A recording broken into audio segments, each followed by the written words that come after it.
नमस्कार नमस्कार नमस्कार सर्व इंजिनियरचं स्वागत करतो. बघा, मिशन ट्रान्समिशन या अंतर्गत पॉवर सिस्टमचे आपण बूस्टर क्लासेस स्टार्ट केले होते.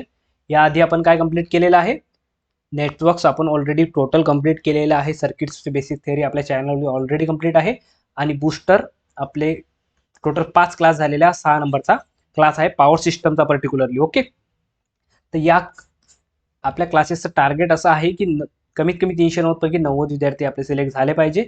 आणि इथे 8 मार्क्स का बरं लिहिलेला आहे मी? बिकॉज मिनिमम कमीत कमी तुम्ही जर हा क्लास फक्त मन लावून ऐकला आणि मी काय सांगतो ते लक्ष दिलं, कारण हा माझा जो एक्सपिरियन्स आहे, जेवढ्या मी एक्झाम क्रॅक केल्या आहेत त्यानुसार मी काय केलं, स्वतः या नोट्सवरून किंवा ऑनलाईन सर्च करून क्वेश्चन तुमच्यासाठी फॉर्मिंग केलेले आहेत. कन्सेप्ट मी तुम्हाला एक्सप्लेन करणार आहे.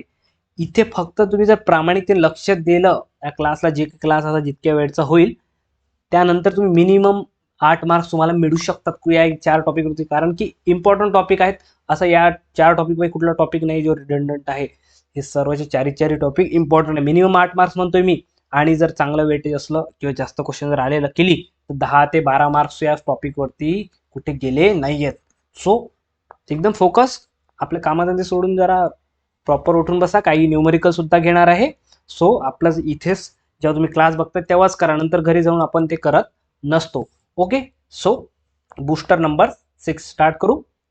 यस, चला स्टार्ट करू आपला class. Okay, simple simple simple. Overhead insulator सर्वांना माहिती आहे, अशी काही वेगळा हार्ड टॉपिक नाही आहे. इन्सुलेटरचं काम काय असते? जर एखादा पार्ट हा लाईव्ह पार्ट जर आपला असला, समजा ही आता लाईव्ह लाईन आहे, खालची लाईन काय लाईव्ह आहे, यालाच ओव्हरहेड लाईन म्हणतो. ओव्हरहेड म्हणजेच आपल्या डोक्यावरची जे जे लाईव्ह पार्ट जो इलेक्ट्रिकल सप्लाय वरून जातो त्यालाच आपण ओव्हरहेड म्हणतो. आणि इन्सुलेटरचा कॉमन वर्ड आहे तो इन्सुलेशन केबलचा असो किंवा हा इथं जो इन्सुलेटर दिसतंय हा इन्सुलेशन. ओव्हरहेड इन्सुलेशन का बरं म्हणतात? कारण हे कंडक्टर जे आहे ते ओव्हरहेड आहेत आणि त्याला प्रोटेक्ट करण्यासाठी जे इन्सुलेटर यूज करतो आपण, ओके, त्याला आपण ओव्हरहेड इन्सुलेटर म्हणतो. इथे बघा लाईव्ह पार्ट आणि हा इकडे वरती कुठला पार्ट असतो आपला, हा डेड असते, म्हणजे आयसोलेटेड पार्ट असतो. हे इन्सुलेटर तुम्हाला दिसत आहे. ओके, या इन्सुलेटरच्या एका साईडला लाईव्ह पार्ट राहील, एका साईडला डेड एंड राहील किंवा अर्थ पार्ट राहू शकतो. ज्यामध्ये आपल्याला इलेक्ट्रिकली कॉन्टॅक्ट पाहिजे का नाही, या दोघांमध्ये मेकॅनिकली कॉन्टॅक्ट असते, बट इलेक्ट्रिकल कॉन्टॅक्ट किती असला पाहिजे? Yes, electrically should be contact 0 असला पाहिजे. म्हणजे यामधून कुठल्याच प्रकारचा इन्सुलेशनमधून करंट फ्लो झाला नाही पाहिजे. ओके, देन हे सर्व इन्सुलेशनचे आहेत, त्याबद्दल तुम्हाला सांगण्याची गरज नाही आहे. आणि महत्त्वाचं काय, या स्लाईडवरूनच तुमचे 2 ते 4 मार्क्स या स्लाईडवरून होणार, फक्त या स्लाईडवरून. काहीच तुम्हाला जास्त डोकं लावायचं नाही आहे. एक्झाम ओरिएंटेडच मी तुम्हाला शिकवणार आहे. तुम्हाला माहिती आहे ऑलरेडी माझा अप्रोच काय आहे. तर सो इथे बघा, डिझायरेबल प्रॉपर्टीज हा क्वेश्चन म्हणजे राहतो. चांगल्या चांगल्या एक्झाममध्ये राहतो. स्ट्रेट लाईनर क्वेश्चन असतो. ज्यांना क्लिअर असते माइंडसेट ते डायरेक्टली फ्रॅक्शन ऑफ सेकंडमध्ये 5 ते 10 सेकंडमध्ये आन्सर देऊन समोर जातात. डिझायरेबल प्रॉपर्टी, एखादा इन्सुलेटर जर असला ओव्हरहेड इन्सुलेटर, त्याच्या डिझायरेबल प्रॉपर्टी काय? सरळ सरळ एमसीक्यू असे ऑप्शन देतात तुमचे 4 पैकी. Which of the following is correct, which of the following is not correct. मग आपल्याला ह्या प्रॉपर्टी जर माहिती असल्या तर आपण या क्वेश्चनला इझिली आन्सर देऊ शकतो. बघा इथे काय, एक कुठले इन्सुलेटर वर्ड जो आहे, इन्सुलेट म्हणजे काय करते, इलेक्ट्रिकल इन्सुलेटर आहे, तर त्याचा रेजिस्टन्स, इलेक्ट्रिकल रेजिस्टन्स कसा असला पाहिजे? शुड बी हाय. हाय त्याचा बेसिक प्रॉपर्टी की जर तुम्ही इलेक्ट्रिसिटीला इन्सुलेट करताय कोणत्या गोष्टीपासून, तर त्या इन्सुलेटरचा रेजिस्टन्स काय असलं पाहिजे? हाय असलं पाहिजे. हे काय नॉर्मल गोष्ट आहे, सांगायची गरज नाही, तुम्हाला हे लक्षात राहते. त्यानुसार तुम्हाला हे पण लक्षात राहते की मेकॅनिकल स्ट्रेंथ म्हणजे, कारण की एवढा जर तुम्हाला कंडक्टर त्याच्यावरती सस्पेंड करायचा आहे, एवढं सारं वेट राहते, एवढं प्रेशर राहते, तर तो मेकॅनिकली स्ट्रॉंग असलाच पाहिजे. म्हणून हा इलेक्ट्रिकल शुड नॉट बी पोरस. आणि हायग्रोस्कोपिक म्हणजेच काय, त्यामध्ये पाणी गेलं नाही पाहिजे, किंवा पोरस म्हणजे त्याला छिद्र नसले पाहिजे ज्यामधून की ॲटमॉस्फेरिकचा इफेक्ट त्यावर होईल, तसं ते इन्सुलेटरचं मटेरियल नसलं पाहिजे. नॉट इथं वर्ड यूज केलेलं आहे, तर कॉमन गोष्ट यात काही नवीन आहे, तुम्हाला सर्वांनाच माहिती आहे. Should not be affected by fluid and atmospheric gases. Okay, common आहे चौघत. हे जे 4 आहे ते कोणी पण बरोबर देते तुमच्यापैकी. ओके, प्रश्न जो येते की हे जे खालचे 4 आहेत, इथे मिस्टेक करतात, मॅक्झिमम जण जे मिस्टेक करतात इथे करतात. इथे तुमचं फायनल करून घ्या, तुमच्या नोटबुकमध्ये लिहून घ्या, याच्यावरती क्वेश्चन राहणारच आहे. आता एक ओव्हरहेड इन्सुलेटर जे आहे त्याची परमिटिव्हिटीचा सर्वात जास्त जो डाऊटफुल जो क्वेश्चन असेल तो आहे, त्याची परमिटिव्हिटी हाय पाहिजे की लो पाहिजे की काय पाहिजे? लक्षात घ्या, परमिटिव्हिटी आपल्याला हाय जर असली, परमिटिव्हिटी जर हाय असली तर काय ॲक्टॅज होते? कॅपॅसिटर ॲक्टॅज होते. कॅपॅसिटरचा फॉर्म्युला तुम्हाला माहिती आहे, इप्सिलॉन ए बाय डी माहिती आहे तुम्हाला. एरिया एरिया तर माहितीच आहे तुम्हाला, एरिया ऑफ दोन कंडक्टर त्यामध्ये सेपरेटेड बाय डिस्टन्स असते, कारण की एका साईडला लाईव्ह पार्ट असतो, एका साईडला डेड पार्ट आहे, आणि मधातला जो आहे तो separate distance as a insulator, ते काय असं डायलेक्ट्रिक, ॲज अ डायलेक्ट्रिक म्हणून ते ऍक्ट होते. पण त्याचं पर्पज आहे का इथे, इथे तुम्हाला कॅपॅसिटर बनवायचं आहे का, इथे कॅपॅसिटर जर बनवायचं असलं तर आपण काय करतो, डायलेक्ट्रिक मटेरियल तिथं चांगल्या प्रकारे यूज करतो, जेणेकरून इथं कॅपॅसिटन्स फॉर्म करा. इथं करायचं आहे का आपलं कॅपॅसिटन्स फॉर्म, नाही. इथं मेन पर्पज काय आपलं, इलेक्ट्रिकली आयसोलेट करायचं आहे, म्हणून याची परमिटिव्हिटी आपल्याला जास्त नाही पाहिजे, याची परमिटिव्हिटी ऑलवेज काय पाहिजे, लो पाहिजे. ऑप्शनमध्ये दिलेलं आहे हाय रिलेटिव्ह परमिटिव्हिटी, हाय डायलेक्ट्रिक, ज्या गोष्टी दिलेल्या असतात इथं लक्ष घ्या, लो पाहिजे. आपल्याला जर as a dielectric as a कॅपॅसिटन्समध्ये यूज करायचा असला तेव्हा ही परमिटिव्हिटी आपल्याला हाय पाहिजे. But as a overhead insulator जर विचारलं तर लो. लक्षात घ्यायचं काय, लो आहे, आपल्या इथे गरज नाहीये. देन हा रेशो बद्दल खूप वेळा विचारतात, high rupture strength to flash over ratio. हा जो रेशो आहे तो कसा पाहिजे आपल्याला, हाय पाहिजे. कुठला ratio, rupture strength to flash over. लक्षात घ्या, फ्लॅश ओव्हर म्हणजे वरून हे फ्लॅश ओव्हर होत असतो त्याला वरून फ्लॅश ओव्हर म्हणतो. रप्चर म्हणजे काय म्हणतो, पंक्चर म्हणतो आपण त्याला. पंक्चर म्हणजेच या इन्सुलेटरच्या मध्येच कुठेतरी, या इन्सुलेटरच्या मधूनच तो खराब होऊन खाली जाईल. आणि फ्लॅश ओव्हर म्हणजे वरून असा फ्लॅश ओव्हर असते, ट्रॅकिंग होते, त्यावरती ट्रिंग असं ट्रॅकिंग येते, आणि हे वरून काय होते, फ्लॅश ओव्हर त्याला आपण म्हणतो. Okay, so puncture to flash over ratio कसा पाहिजे, हाय पाहिजे. कारण तुम्हाला माहिती आहे एखाद्या गोष्टीला आता डायरेक्ट जर या इन्सुलेटरला पंक्चर करायचं आहे तर त्याला जास्त व्होल्टेज लागेल का फ्लॅश यायला जास्त लागेल पंक्चर करायला, कारण पंक्चर होणे म्हणजेच डिस्ट्रॉय करण्यासारखंच आहे. तर ते रेशो शुड बी हाय, कारण की पंक्चरचं स्ट्रेंथ ते व्होल्टेज ऑलवेज हाय राहील, आणि जो फ्लॅशवर आहे ते कमी राहील, म्हणजे याचा रेशोची व्हॅल्यू काय राहील, कारण न्यूमिरेटर जास्त झाला बरं रप्चर स्ट्रेंथ वाला, म्हणून याची व्हॅल्यू हाय राहील. ओके, देन हाय थर्मल कंडक्टिव्हिटी. हाय थर्मल कंडक्टिव्हिटी, आता यात कसा रट्टा मारून काही फायदा आहे काय गोष्टीला, नाही. सिम्पल वर्ड आहे हाय थर्मल कंडक्टिव्हिटी. आता हा थर्मल कंडक्टिव्हिटीचा आणि याचं काय घेणं देणं आहे सर, मला सांगा. हे आता ॲटमॉस्फेरिक कंडिशनमध्ये राहते, हीटअप होते, हीट झाल्यानंतर यामध्ये जर हे याची कंडक्टिव्हिटी जी आहे, थर्मल कंडक्टिव्हिटी जर कमी असली म्हणजे काय करते ते, त्यामधून जे हीट आली, जे गरम झालाय ते हीट समोर पास करत नाही. ते हीट त्यावरती डेव्हलप झालेली आहे की हवे ते कुठल्या मीडियमने ते दूर जाते, ते काय करते, त्याला कंडक्टिव्हिटी आहे का त्याला नाही आहे. म्हणजे एखादा रबर मटेरियल बघा, रबर, आता एक रबर आहे, रबरमध्ये जर हीटअप झालं तर पूर्ण काय होतं, त्याची इलेक्ट्रिक जे कंडक्टिव्हिटी थर्मल कंडक्टिव्हिटी त्याची कमी असते. कमी असल्यामुळे काय होते, ते हीट जी आली ते हीट पास ऑन करत नाही, स्वतः जळत राहते. पण आपल्या स्वतः जळलं पाहिजे का इन्सुलेटर, नाही. थर्मली कंडक्टिव्हिटी म्हणजे जर ते इनकेस एखाद्या वेळेने किंवा कशामुळे तर गरम झालं, त्याने कंडक्ट केली पाहिजे हीट, आणि त्याच्यापासून दूर गेली पाहिजे, एवढं लक्षात घ्या. नाहीतर जर याची कंडक्टिव्हिटी जर कमी असली, याची स्वतःची कंडक्टिव्हिटी कमी आहे, म्हणजे हा काय करू राहिला, त्या हीटला पास नाही होऊ देऊ राहिला, हा स्वतःच ॲब्झॉर्ब करू राहिला, म्हणजे तो इन्सुलेटर स्वतः खराब होईल. त्याची थर्मल कंडक्टिव्हिटी कशी पाहिजे, जास्त पाहिजे. जर त्याची कमी असली तर तो स्वतः डॅमेज होऊ, लक्षात ठेवा. म्हणूनच इथं जो दुसरा यालाच कॉन्फ्लिक्ट करणारा काय आहे, जर याची कंडक्टिव्हिटी हाय असली पाहिजे, तर जर ऑप्शनमध्ये दिसलं लो थर्मल रेजिस्टिव्हिटी कंडक्टिव्हिटी, दोन गोष्टी वेगळ्या आहेत, एवढं लक्षात ठेवणे. हाय थर्मल कंडक्टिव्हिटी म्हणजेच लो थर्मल रेजिस्टिव्हिटी, हे दोघं एकमेकाचे रेसिप्रोकल आहेत. एवढ्या जर तुम्ही 8 प्रॉपर्टी लक्षात ठेवल्या, 2 ते 4 मार्क्स तुमचे कुठे जाणार नाही आहेत. प्रामाणिकतेने बघा, स्क्रीनशॉट काढून ठेवा किंवा काही करा, पण हे लक्षात ठेवा, हे महत्वाचं आहे. मी स्वतः बनवलंय तुमच्यासाठी. जाऊ नेक्स्टकडे. ओके, आता यामध्ये इन्सुलेटर झालं, इन्सुलेटरचे प्रॉपर्टीज झाल्या, महत्वाचे जे क्वेश्चन ज्यावरती बनतात, कारण बुस्टर क्लासेस आहेत, एकदम एक्झाम ओरिएंटेड आपण घेतोय. इथे आपल्याला जास्त थेअरी, तुम्हाला पुस्तक वाचायचे असेल तर तेवढं डिटेलमध्ये घ्यायचं क्लास काय मी आता हा घेत नाही आहे. ओनली आपल्याला काय एक्झाम ओरिएंटेड, आणि थोडाफार आपल्याला कन्सेप्ट इथे क्लिअर झाला पाहिजे. हे जे आहे हे काय लाईव्ह कंडक्टर आहे, काय वरती हा लाईव्ह कंडक्टर आहे, हे आपली अर्थ आहे. इथं बॉडी समजून घ्या, इथे हे टावर आहे, आणि हे जे तुम्हाला ब्ल्यू कलरचे दिसत आहेत हे काय, इथे हे इन्सुलेटर्स आहेत. येस, इट्स अ, हे इन्सुलेटर आहेत, हे वाले इन्सुलेटर, आणि हे. ओके, तर इथे काय लाईव्हला आपल्याला इथे जे आपली बॉडी आहे किंवा टावर आहे, इथे जे काय आहे याच्यापासून आयसोलेट करायचं असते, म्हणून आपण इन्सुलेटर इथे यूज केलंय. इन्सुलेटरचे मेनली जे क्वेश्चन एक्झाममध्ये बनतात ते तीन याच्यावरती बनतात. पोर्सिलिनवरती विचारू शकतो तुम्हाला, ग्लास आणि स्टेट आहेत, मध्ये याच्यावर तिघांवर विचारू शकते. याबद्दलच आपल्याला जेवढं गरजे आहे तेवढे पॉईंट इथे लिहिलेले आहेत. आता जेव्हाही आता 60 kV पर सेंटीमीटर, याच्यातून काय लक्षात आलं पाहिजे की डायलेक्ट्रिक स्ट्रेंथ आहे. क्वेश्चन एक्झाम मध्ये विचारतात की dielectric strength of this material is, म्हणजे काय आहे, याची किती आहे, ऑप्शन दिलेलं असतात तुमच्याकडे, तसं लक्षात ठेवणे. याची डायरेक्ट स्ट्रेंथ आणि ग्लासची.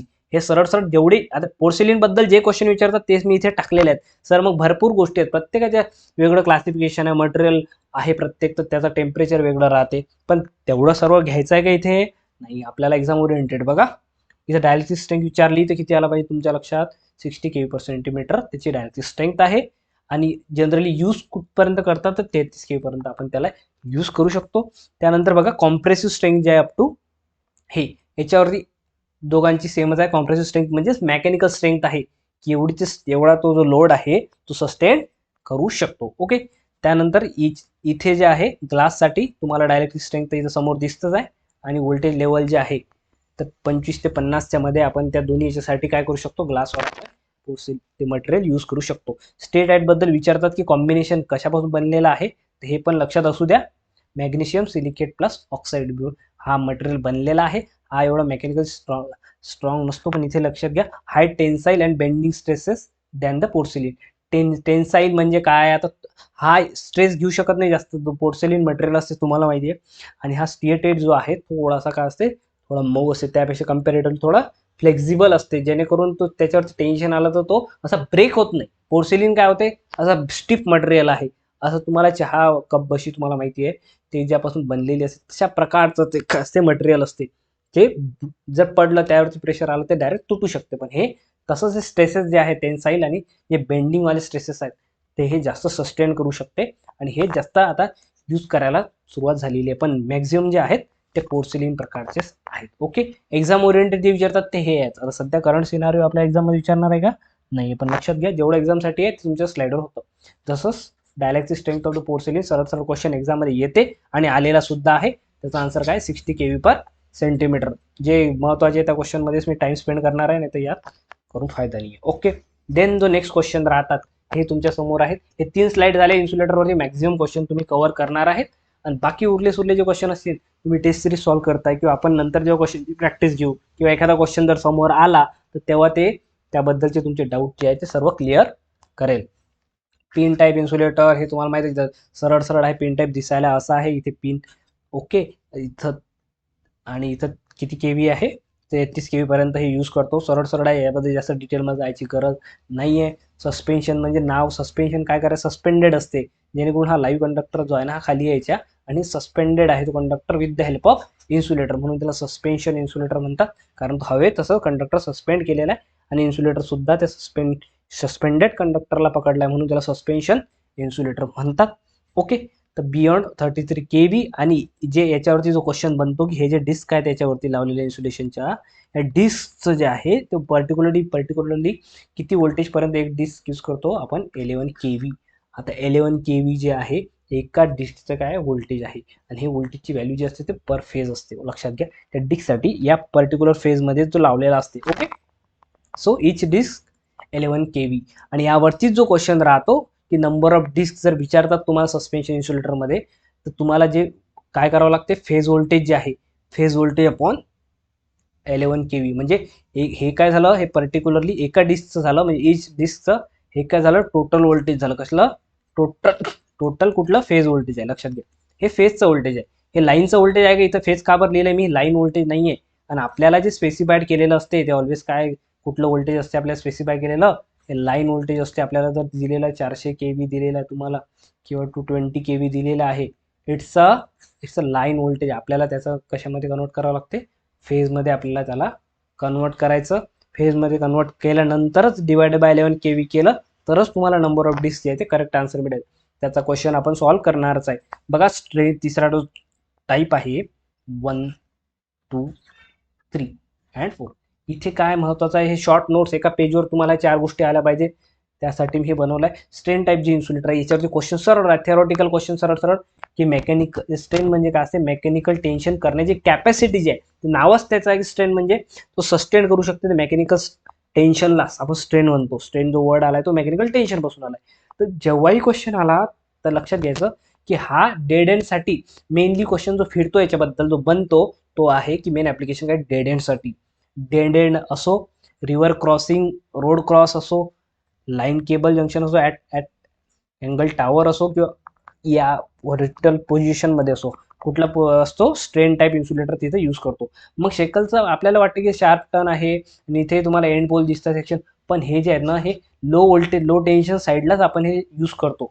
याची कॅपॅसिटी जी असते ना, ऑप्शनमध्ये जर दिलं तुम्हाला डेड एंड तर तुम्ही फक्त कशाचा आन्सर देणार आहे, इट्स अ स्ट्रेन टाईप. कारण स्पेशली स्ट्रेन म्हणजे काय, तो सस्टेन करणारा असा इन्सुलेटर जो मेकॅनिकल सस्टेन करू शकतो, त्याची स्ट्रेंथ आहे ती जास्त असते आणि ते जास्त व्होल्टेजसाठी पण यूज करतो आपण, तर स्ट्रेन आहे.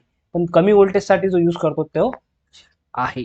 ओके, शेकल इन्सुलेटर आहे. शार्प टर्नसाठी जर विचारलं, यामध्ये मी दोनच का बरं इथे ग्रीन केलेलं आहे, बिकॉज बघा हे महत्वाचं आहे. डेड एंडसाठी जर विचारलं तुम्हाला, सरळ सरळ तुमच्या दिमाग स्ट्रेन बसलं पाहिजे आणि जेव्हा तुम्हाला शार्प टर्न विचारलं तेव्हा तुम्ही हे आन्सर द्यायचं आहे. टीवर क्रॉसिंग हे सरळ सरळ वन लाईनर क्वेश्चन येतात. ओके, क्वेश्चन बघू काहीतरी आपण याच्यावरती. चला बघा ये. ओके, इथे आता जर क्वेश्चन तुम्ही जर बघितला, नंबर ऑफ डिस्क किती वेळा रिपीट झालेला आहे. ज्यांनी एक्झाम सॉल्व्ह केली आहे किंवा टेस्ट सिरीज जरी सॉल्व्ह केलेली आहे त्यांना माहिती आहे की हे क्वेश्चन किती वेळा रिपीट होतात. The number of disc of the string of the insulator. आता याच्यामध्ये काय आहे, 400 केव्ही दिलेला आहे. तुम्हाला काय सांगितलं आहे मी फॉर्म्युला, यस सांगा मला काय काढायचं आहे. सर नंबर ऑफ डिस्कचं तुम्ही काय सांगितलं की नंबर ऑफ डिस्क जर काढायचं आपल्याला, तर आपल्याला पहिले काय काढावं, पर फेज व्होल्टेज घ्यायला लागेल सर अपॉन 11 केव्हीने. त्याला जर आपण हे केलं 11 केव्ही कशावर दिलेलं आहे, इथं जर दिलेलं नाहीच आहे सर, तर लक्षात घ्या जे डिस्कचं आहे ते डिफाईंडच आहे की 11 केव्ही साठी असते. हे तुमच्या नॉलेजमध्ये असलं पाहिजे. नाही तर सर 11 केव्ही दिलेलं नव्हतं, आपण कसं घेतलं. तर 11 केव्ही साठी डिझाईन असते, तर नंबर आपल्याला जर काढायचं आहे. सो पर फेज व्होल्टेज, फेज व्होल्टेज किती आहे, फेज व्होल्टेज तर इथं दिलं नाही, इथं लाईन व्होल्टेज दिलेलं आहे. फेज व्होल्टेज जर काढायचं आहे तुम्हाला, तर line voltage upon yes line voltage किती आहे इथं 400 डिवायडेड बाय किती करणार आहे, √3 इंटू किती, म्हणजे हे तर झालं इंटू करायचं काम नाही, इथं लिहून टाकलं तुम्ही. हे 400 अपॉन √3 हे झालं फेज व्होल्टेजची व्हॅल्यू. इंटू 11 जशी तसं होतं. आता भागाकार गुणाकार हे तुम्हाला शिकवायचं आहे का, हे भागाकार गुणाकार शिकायच्या पहिले एवढं लक्षात ठेवा, हे जनरली काय असते, 1/√3 याचाच प्रॉब्लेम आहे ना. बाकी तुम्ही 11 याला थोडाफार भागू शकताच. ओके, तर 1/√3 झालं, 1/√3 झालं, 1/√2 असो, √3 असो, या 2-4 व्हॅल्यू ज्या आहेत ना ते आपल्याला माहीत पाहिजे. जसं √3ची व्हॅल्यू जर तुम्हाला माहिती असली, हे तुम्हाला पाठ पाहिजेच सर, कॅल्क्युलेटर पाहिजे होतं कारण ते कॅल्क्युलेशन हार्ड होतं, तसं नाही आहे. काही काही गोष्टीच्या व्हॅल्यू आपल्याला लक्षात ठेवावं लागतात.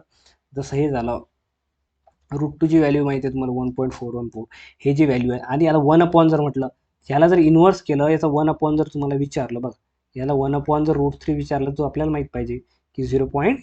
काय याचं 577 समथिंग आहे.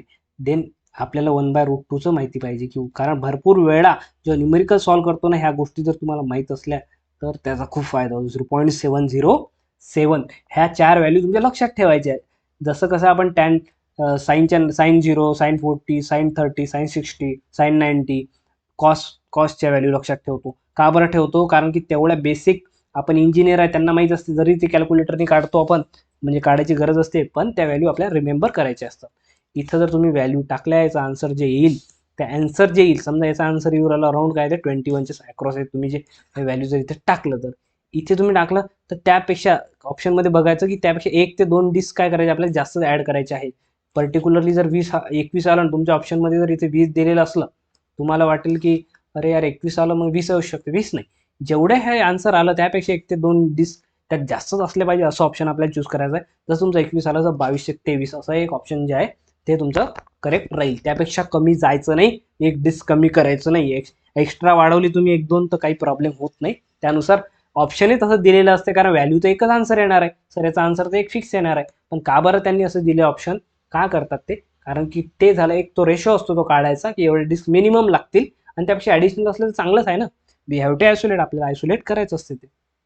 नेक्स्ट बघा, just where is the strain type insulator use. Okay, लक्षात घ्या, ॲट डेड एंड ऑप्शन तर तुम्हाला माहितीच आहे. अँकल टावर म्हणजेच ते टावर जे असते की ॲट डेडनेस असते, ते असे टावर असतात ज्या टावरवरती जे मेन ट्रान्समिशन लाईन आहे ती एंड होती, दुसरी जे ट्रान्समिशन लाईन आहे जे लो व्होल्टेज लो टेन्शन आहे किंवा एकदम कमी डिस्टन्सवर त्यापासून आपण एक जस्ट नॉर्मल आपण तिथून घेत असतो. तर महत्त्वाचं काय, डेड एंडलाही मोठं टावर लागते ना. अँकर टावर म्हणजेच हेवी टावर, ज्यावरती लोड असतो, म्हणून त्याला अँकर टावर असं म्हणतो. तर जे स्ट्रेन टाईप इन्सुलेटर आहे, नावातच आहे स्ट्रेन. स्ट्रेन म्हणजे मेकॅनिकल टेन्शन तो सस्टेन करू शकतो, म्हणून हे आयदर दोन्ही ठिकाणीपैकी कुठेही आपण लावतो. स्ट्रेट रनला लावण्याची काही अर्थ नाही, कारण की तेवढं त्यावरती टेन्शन नसते. Okay, next question. What is the safety factor of the insulator? तेच तुम्हाला सांगितलंय, पण काय पंक्चर स्ट्रेंथ आपण पंक्चर होऊ शकतो त्यालाच काय म्हणजे दुसरा वर्ड काय रप्चरिंग स्ट्रेंथ म्हटलं होतं. रप्चर, पंक्चर झाल्यानं अपॉन फ्लॅशवर व्होल्टेज याचा जो रेशो आहे त्यालाच आपण सेफ्टी फॅक्टर म्हणतो. हा काय पाहिजे, तो रेशो आपल्याला हाय पाहिजे असते. Okay, then the post insulator general use for. Post insulator जे आहेत, पोस्ट टाईपचे इन्सुलेटर जे आहेत ते कोणते आपण व्होल्टेजला यूज करू शकतो? लक्षात घ्या, बस पोस्ट असतात. येस, जसं आता कंडक्टर चाललाय तुमचा, एक एखाद्या सबस्टेशनमध्ये तुम्ही जर गेले तर असे इन्सुलेटरचे डिस्क असतात. हे कंटिन्युटी काय असते, याला हा पोस्ट इन्सुलेटर म्हणतो आपण. इथे हा टावर असतो, याच्यावरती हा व्हर्टिकल. फक्त याचं काम काय असते, एक तुम्ही याला सपोर्ट देऊन, जेणेकरून हा खाली इथं ग्राउंडला कुठे क्लिअरन्स कमी जास्त झाला तर आपण त्याला पोस्ट इन्सुलेटर म्हणतो, त्याला बस पोस्ट आपण म्हणतो. ओके, स्ट्रिंग इफिशियन्सी याच्यावरती खूप जास्त क्वेश्चन एक्झाममध्ये आलेले आहेत, म्हणून हा पर्टिक्युलरली टॉपिक तुमच्यासाठी इथं घेतोय. आलं लक्षात? इथं जर तुम्हाला स्ट्रिंग इफिशियन्सीचं थोडाफार तर बेसिक माहिती असेल, तुम्हाला माहिती आहे की हे काय करत असतो आपण, हे सस्पेन्शन टाईप एक तुमचं यूज हे इन्सुलेटर स्ट्रिंग आहेत. ओके, पहिले इन्सुलेटर झालं, हे दुसरे 2 3 आणि 4, किती झाले डिस्क इथं? 4 डिस्क झाल्या. आणि हा जो वाला कंडक्टर हा असतो लाईव्ह, आणि हे तुम्हाला माहिती आहे क्रॉस आर्म सांगायची गरज नाही. हा टावरचा काय असतोय, क्रॉस आर्म असतो. जेणे कशासाठी असतो तो, ते सपोर्टसाठी असतो, त्याला सपोर्ट देत असतो. कशाला, हे इन्सुलेटरचे डिस्क जो आहे ते याच्या टावरवरती असतात, आणि त्यानंतर त्या पर्टिक्युलरली सिरीजमध्ये लावून अकॉर्डिंग टू व्होल्टेज लेवल तेवढ्या नंबर ऑफ आपण त्याला लावतो. कशा काढायचं ते आपण ऑलरेडी बघितलेला आहे. तर हा झाला कंडक्टर तुमचा इथे खाली आलेला आहे. 1 2 3 4 इथं 4 घेतल्या, कुठं कुठं 3 असतात, कुठं 2 असतात, कुठं नंबर ऑफ जास्त असतात. पण आपल्या स्टडीसाठी आपण काय करतोय सध्या, की एक 4 वाला कन्सिडर करतो. जर 4 असलं तर आपण याला काय करू शकतो, सिम्पली या प्रत्येकाच्या अक्रॉस व्होल्टेज ड्रॉप असा होत असतो. काय असतो, व्होल्टेज आपण कन्सिडर करतो. ओके, तर आता हे सरळ लिहू शकतो याला, किंवा आपण दुसऱ्या भाषेत काय लिहितो, 1 नंबर वरचा पकडला याला V1 लिहितो आपण, V2 V3 आणि V4. ओके, सो हे जे आहे ते हे प्रॉपर कन्व्हेन्शन जे आहे ते हे वाला आहे. जसं आपण 1 2 3 4 नंबर लिहिलाय तसंच व्होल्टेज अक्रॉस लिहायचं. आणि बॉटम मोस्टच्या अक्रॉस तुम्हाला व्होल्टेज विचारलं तर काय होईल, V4. टॉप मोस्टचं विचारलं तर तुम्हाला V1.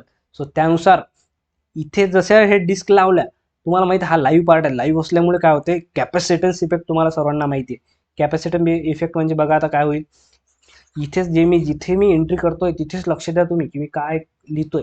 आता सांगा, हे जे आहे हा एक मेटल पार्ट आहे, आणि हा पण एक मेटल पार्ट आहे. या दोघांमध्ये काय झालं, हे इन्सुलेटिंग मटेरियल आहे, insulation material act as a dielectric. पण ते प्रॉपर डायरेक्ट्रिक आहे का ते नाही, पण इथे काही ना काही कॅपॅसिटन्स या दोघांमध्ये फॉर्म होतो. तसा या दोघांमध्ये सुद्धा कॅपॅसिटन्स फॉर्म होईल. इथे पण हा ऍक्ट ॲज अ कॅपॅसिटर होईल, आणि इथे पण ऍक्ट ॲज अ कॅपॅसिटर. आज आपल्याला ऍक्ट ॲज अ कॅपॅसिटर होईल, पण आपल्या कॅपॅसिटर म्हणून त्याला यूज करायचं आहे का? यस, आपल्याला त्याला कॅपॅसिटर म्हणून यूज करायचं नाहीये सध्या. ओके,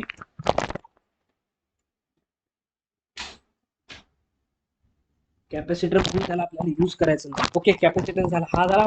याला काय म्हणतो आपण, याला आपण सेल्फ कॅपॅसिटर, याला पण म्युच्युअल कॅपॅसिटर म्हणतो. तो एकामेकांच्या डिस्कचा जो आहे एकामेकांसोबत असतो, तो कॅपॅसिटरला आपण म्युच्युअल कॅपॅसिटर म्हणतो. आता काय झालं, जसं या दोघांमध्ये, या दोन मेटल पार्टमध्ये एक हा इन्सुलेटिंग मटेरियल, तसंच हे जे टावर आहे आपल्याला या साईडला, इथे हे आपलं टावर आहे, आणि इथे हा मेटल पार्ट आहे. मग या दोघांमध्ये एअर जी आहे मध्ये, ही एअर ॲक्टचं काय हे इन्सुलेटिंग मटेरियल आहे, म्हणजे ते त्याचा एक डायलेक्ट्रिक कॉन्स्टंट असतो स्वतःचा. म्हणून इथे सुद्धा काय होतो, कॅपॅसिटन्स इथे फॉर्म होतो. इथे एक कॅपॅसिटन्स याच्यामध्ये आणि या मेटल पट्टीमध्ये. त्यानुसार इथे वरती सुद्धा हा एक कॅपॅसिटन्स फॉर्म होणार, इथे सुद्धा कॅपॅसिटन्स होणार. या दोन याच्यामध्ये air as a dielectric medium म्हणून तो ॲक्ट होते. ओके, तर किती कॅपॅसिटन्स झाले आपल्याकडे, टोटल कॅपॅसिटन्स जर तुम्हाला विचारलं की 4 डिस्कवाले इन्सुलेटर आहेत, त्यामध्ये टोटल कॅपॅसिटन्स किती फॉर्म होतील, किती होतील? यस, टोटल कॅपॅसिटन्स फॉर्म किती झाले, 1 2 3 4. म्हणजे हे तर झाले विथ रिस्पेक्ट टू टावर. त्यालाच आपण याला काय म्हणतो, आपण शंट म्हणतो, आपण शंट कॅपॅसिटन्स म्हणतो. शंट म्हणजे पॅरलल झाले, हे सिरीजमध्ये असतात. यालाच कॅपॅसिटन्स सेल्फ याला आपण म्युच्युअल कॅपॅसिटर म्हणतो.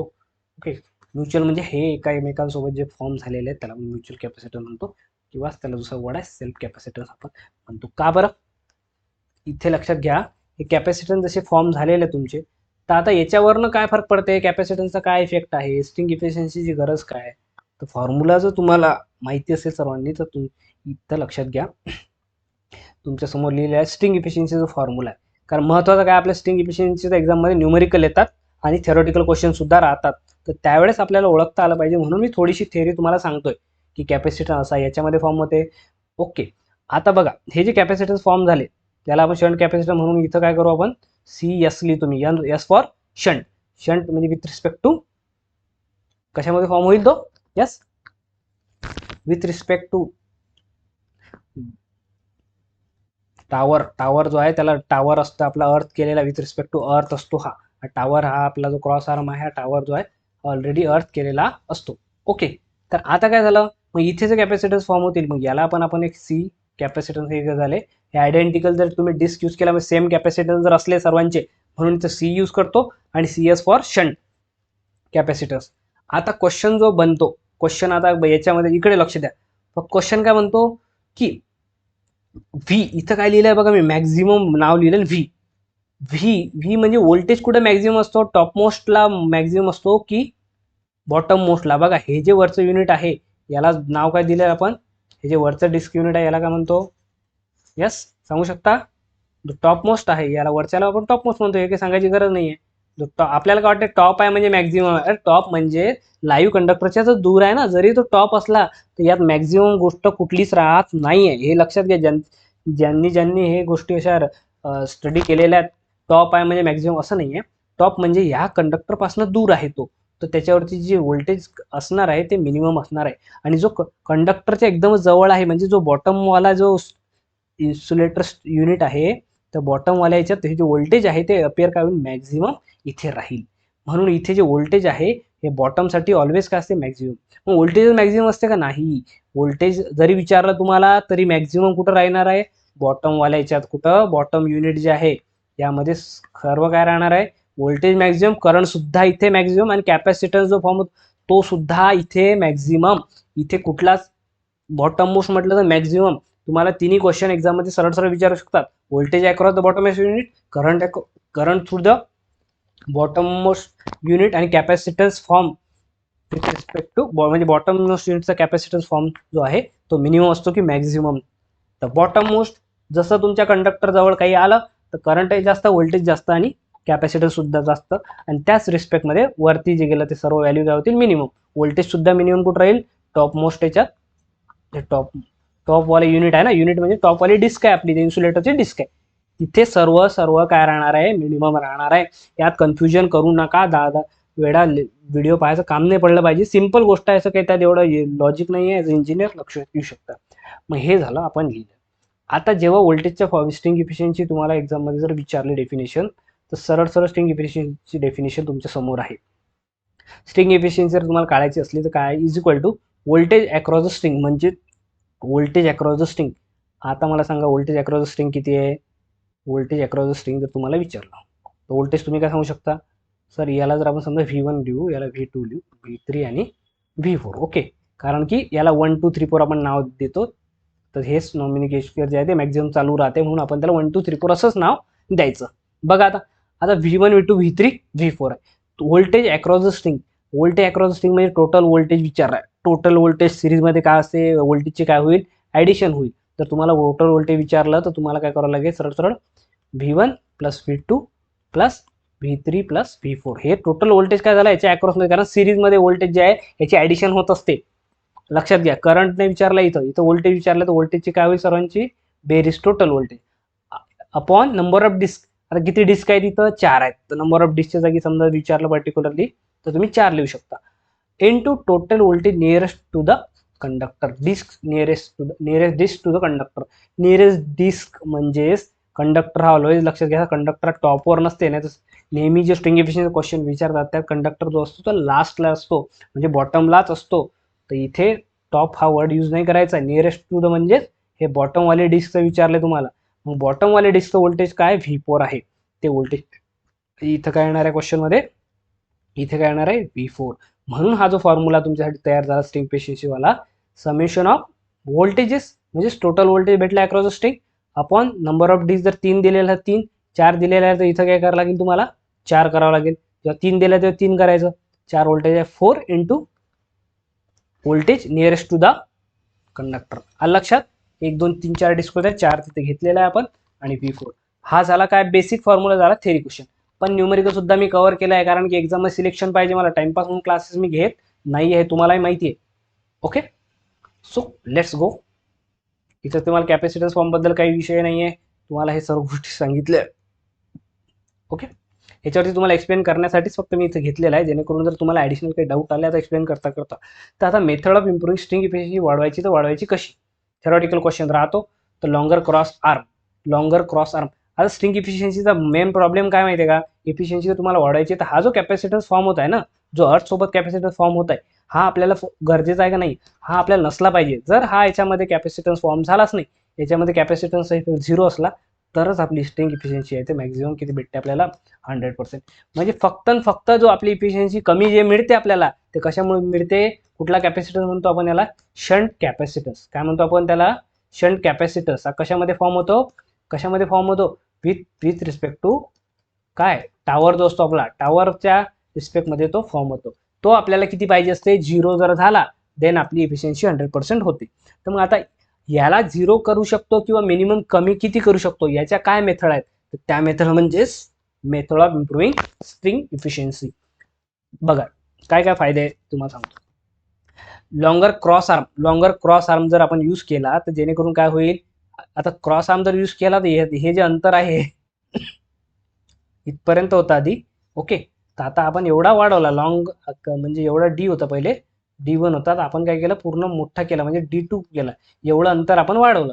हे अंतर वाढल्यामुळे काय होते तुम्हाला माहिती आहे? कॅपॅसिटन्सचा फॉर्म्युला काय? एप्सिलॉन A/D आहे. जिथे जर तुमच्या दोन प्लेटमध्ये अंतर जर वाढलं तर कॅपॅसिटन्स इफेक्ट काय होईल? कमी होते. म्हणून हा एक प्रकार आहे जिथे काय यूज करतो आपण? एक लॉंगर क्रॉस आर्म. म्हणजे काय करतो? एकदम टावरच्या जवळनं कंडक्टरला पास करता, त्याला असं दुरून पास करतो. दुरून पास केला आपण, काय होईल? दुरून कंडक्टर पास झाला, कॅपॅसिटन्स इफेक्ट काय झाला? कमी झाला. कॅपॅसिटन्स इफेक्ट जर कमी झाला, जेणेकरून हे जे इकडचे आपल्याला स्ट्रिंग इफिशियन्सी काय होईल? आपली इम्प्रूव्ह होईल. मग आता हे क्रॉस आर्म किती लांब करू शकतो आपण?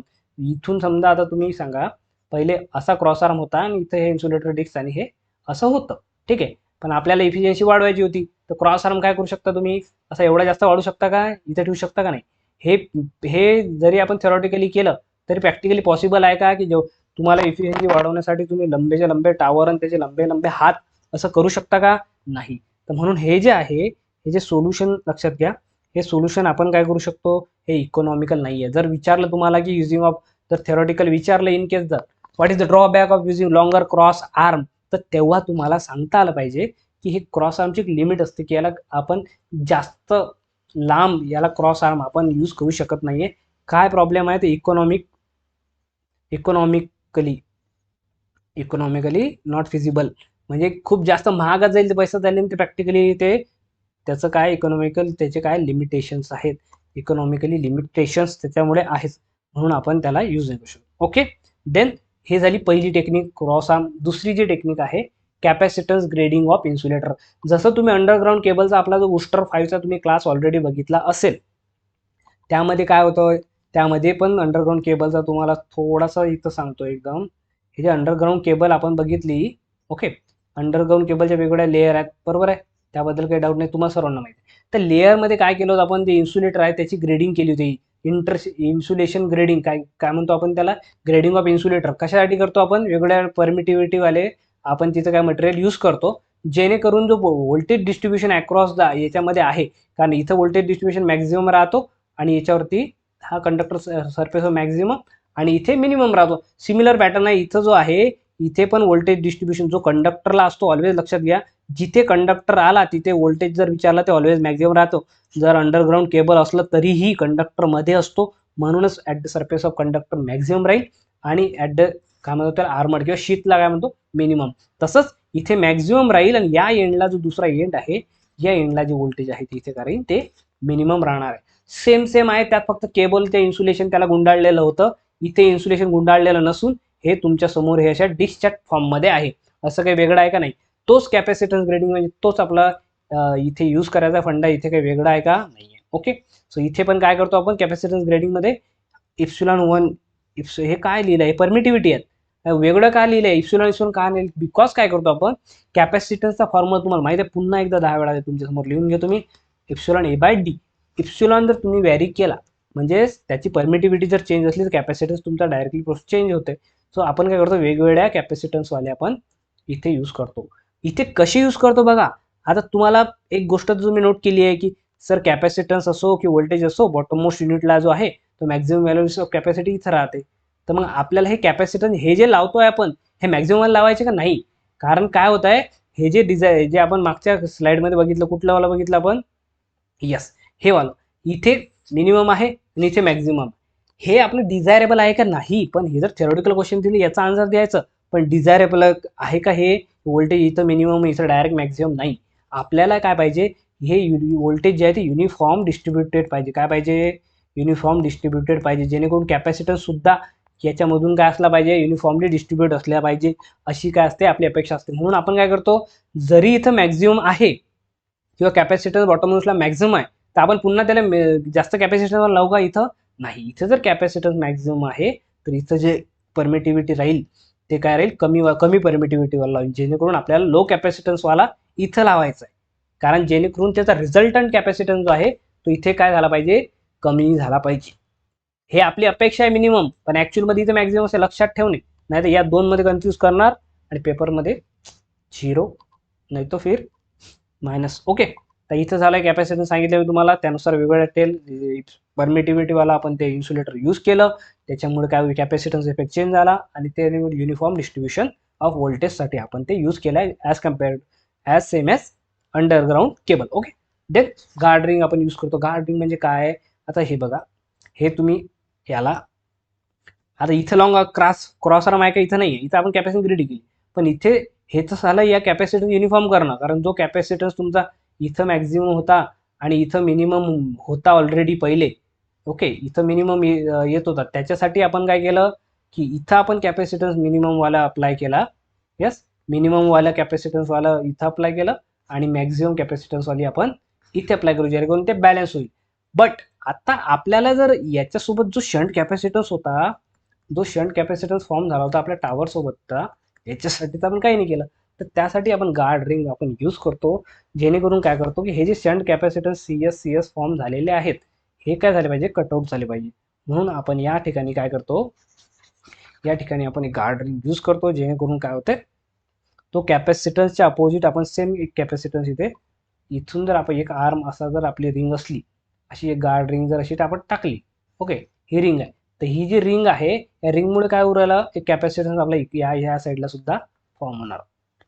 या कॅपॅसिटन्स विथ रिस्पेक्ट टू या रिंगचा सुद्धा फॉर्म, पण याची पोलॅरिटी दोघांची एकमेकांना काय होईल ना, जो इफेक्ट ॲट दॅट पॉईंट जो आहे तो काय होईल नील होऊन जाईल. कारण हा या डायरेक्शनला पॉझिटिव्ह, या डायरेक्शनला हा इकडे फॉर्म होईल, यांचा इफेक्ट नील होऊन जाईल. म्हणून जे गार्ड रिंग जे आहे ते आपण काय करतो इथे यूज करतो आणि ह्यालाच आपण दुसरा वर्ड यूज करतो स्टॅटिक शिल्ड. हे काय स्टॅटिक शिल्ड म्हणून आहे, स्टॅटिक शिल्ड असं आपण त्याला दुसरं एक नाव सुद्धा आहे. कशाला गार्ड रिंगला. 1 2 3 आता याच्यावरती बघू क्वेश्चन्स. ओके ओके, हा क्वेश्चन जो आहे हा क्वेश्चन तुम्ही नंतर सॉल्व करा, कारण हा क्वेश्चन तुमच्यासाठी होमवर्क आहे. होमवर्क आधी सर तुम्ही शिकवलं तर नाही, तर पहिले व्हिडिओ आहे ना हा मी तुम्हाला समोरचं शिकवतो, मग तुम्ही मागे जाऊन तो क्वेश्चन करा. Okay, the voltage across various disc of suspension insulator having identical disc but is different to, म्हणजे डिस्क जरी त्यांनी काय केलं आहे आयडेंटिकल डिस्क म्हणते, इथं काय वर्ड केला आयडेंटिकल डिस्क, म्हणजेच हे जे तुमचा क्रॉस आर्म आहे, ओके हा क्रॉस आर्म झाला, एकदम चांगला क्रॉस निघाला का तो, खरंच क्रॉस सारखा निघाला. हे जे इन्सुलेटर डिस्क यूज केल्या म्हणते या सर्वांचा जो कॅपॅसिटन्स आहे या डिस्कचं सेम आहे आणि याचा आयडेंटिकल डिस्क असल्यामुळे तरी पण काय होऊ राहिलं, तरी व्होल्टेज जे आहे जरी हे कॅपॅसिटर डिस्क सेम असल्यावर याच्या अक्रॉसचं व्होल्टेज जे आहे ते कमी जास्त येऊ राहिलं. म्हणजे व्ही जो आहे इथं मॅक्स येऊ राहिला आणि इथं व्ही मिनस येऊ राहिला. मग हे कमी जास्त कशामुळे येऊ राहिलं, ड्यू टू, कारण की कोणत्या गोष्टीला आपण निग्लेक्ट केला इथं, जो इथे जो फॉर्म झालेला आहे इथे जो कॅपॅसिटन्स फॉर्म झाला याच्याबद्दल तर काहीच केलंच नाही ना. जरी तुम्ही सेम सेम कॅपॅसिटन्स लावले तरी होणार आहे का प्रॉब्लेम सॉल्व नाही. You have to consider this also. म्हणून या इफेक्टला काय म्हणतात, हा with respect to shunt capacitance जो आहे या विथ रिस्पेक्ट टू काय हा ग्राउंड आहे. यामुळे याच्यामुळेच काय होत आहे आपलं जे डिस्ट्रीब्युशन हे जे आहे व्होल्टेज जे आहे ते डिफरंट भेटत आहे. ओके, या कॅपॅसिटन्स आपल्याला हवा आहे नाही, हा कॅपॅसिटन्स पाहिजे नाही आपल्याला with respect to tower. Okay, next, on what factor does the string efficiency of the suspension insulator dependent. मग string efficiency size of the insulator काही बोललेलं आहे का? स्ट्रिंग इफिशियन्सीचा फॉर्म्युला तुम्हाला माहिती आहे की टोटल व्होल्टेज VT करतो मी इथं, number of disc capital N करतो, number of disc into voltage at bottom most unit आहे, इथं काय करतो B करतो, इथं T फॉर टोटल आहे आणि इथं बॉटम मोस्ट म्हणजेच तो कंडक्टरच्या जवळचा असतो. ओके, म्हणजे मॅक्झिमम व्होल्टेज त्याच्या अक्रॉस असते. इथे तुम्हाला कंडक्टर इन्सुलेटरच्या साईजबद्दल काहीच बोलले नाही. नंबर ऑफ डिस्कबद्दल इथं आहे त्या इफिशियन्सी फॉर्म्युलामध्ये.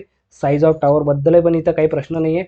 टावर छोटा असो मोठा असो त्याला त्या स्ट्रिंग इफिशियन्सीला त्या टावरच्या हाईटचं काही घेणं देणं नसते. सो करेक्ट आन्सर इज तुमच्यासाठी काय आहे की कशावर डिपेंडेंट आहे म्हणून the number of disc of the string. Okay, next, what is the voltage across the second unit from the top in case of suspension insulator. म्हणजे काय, दोनच व्होल्टेज फॉर्म होत आहे. इथे किती व्होल्टेज फॉर्म होत आहेत? इथे 4-5 व्होल्टेज फॉर्म होत आहेत का? नाही, इथे ओनली 2 व्होल्टेज.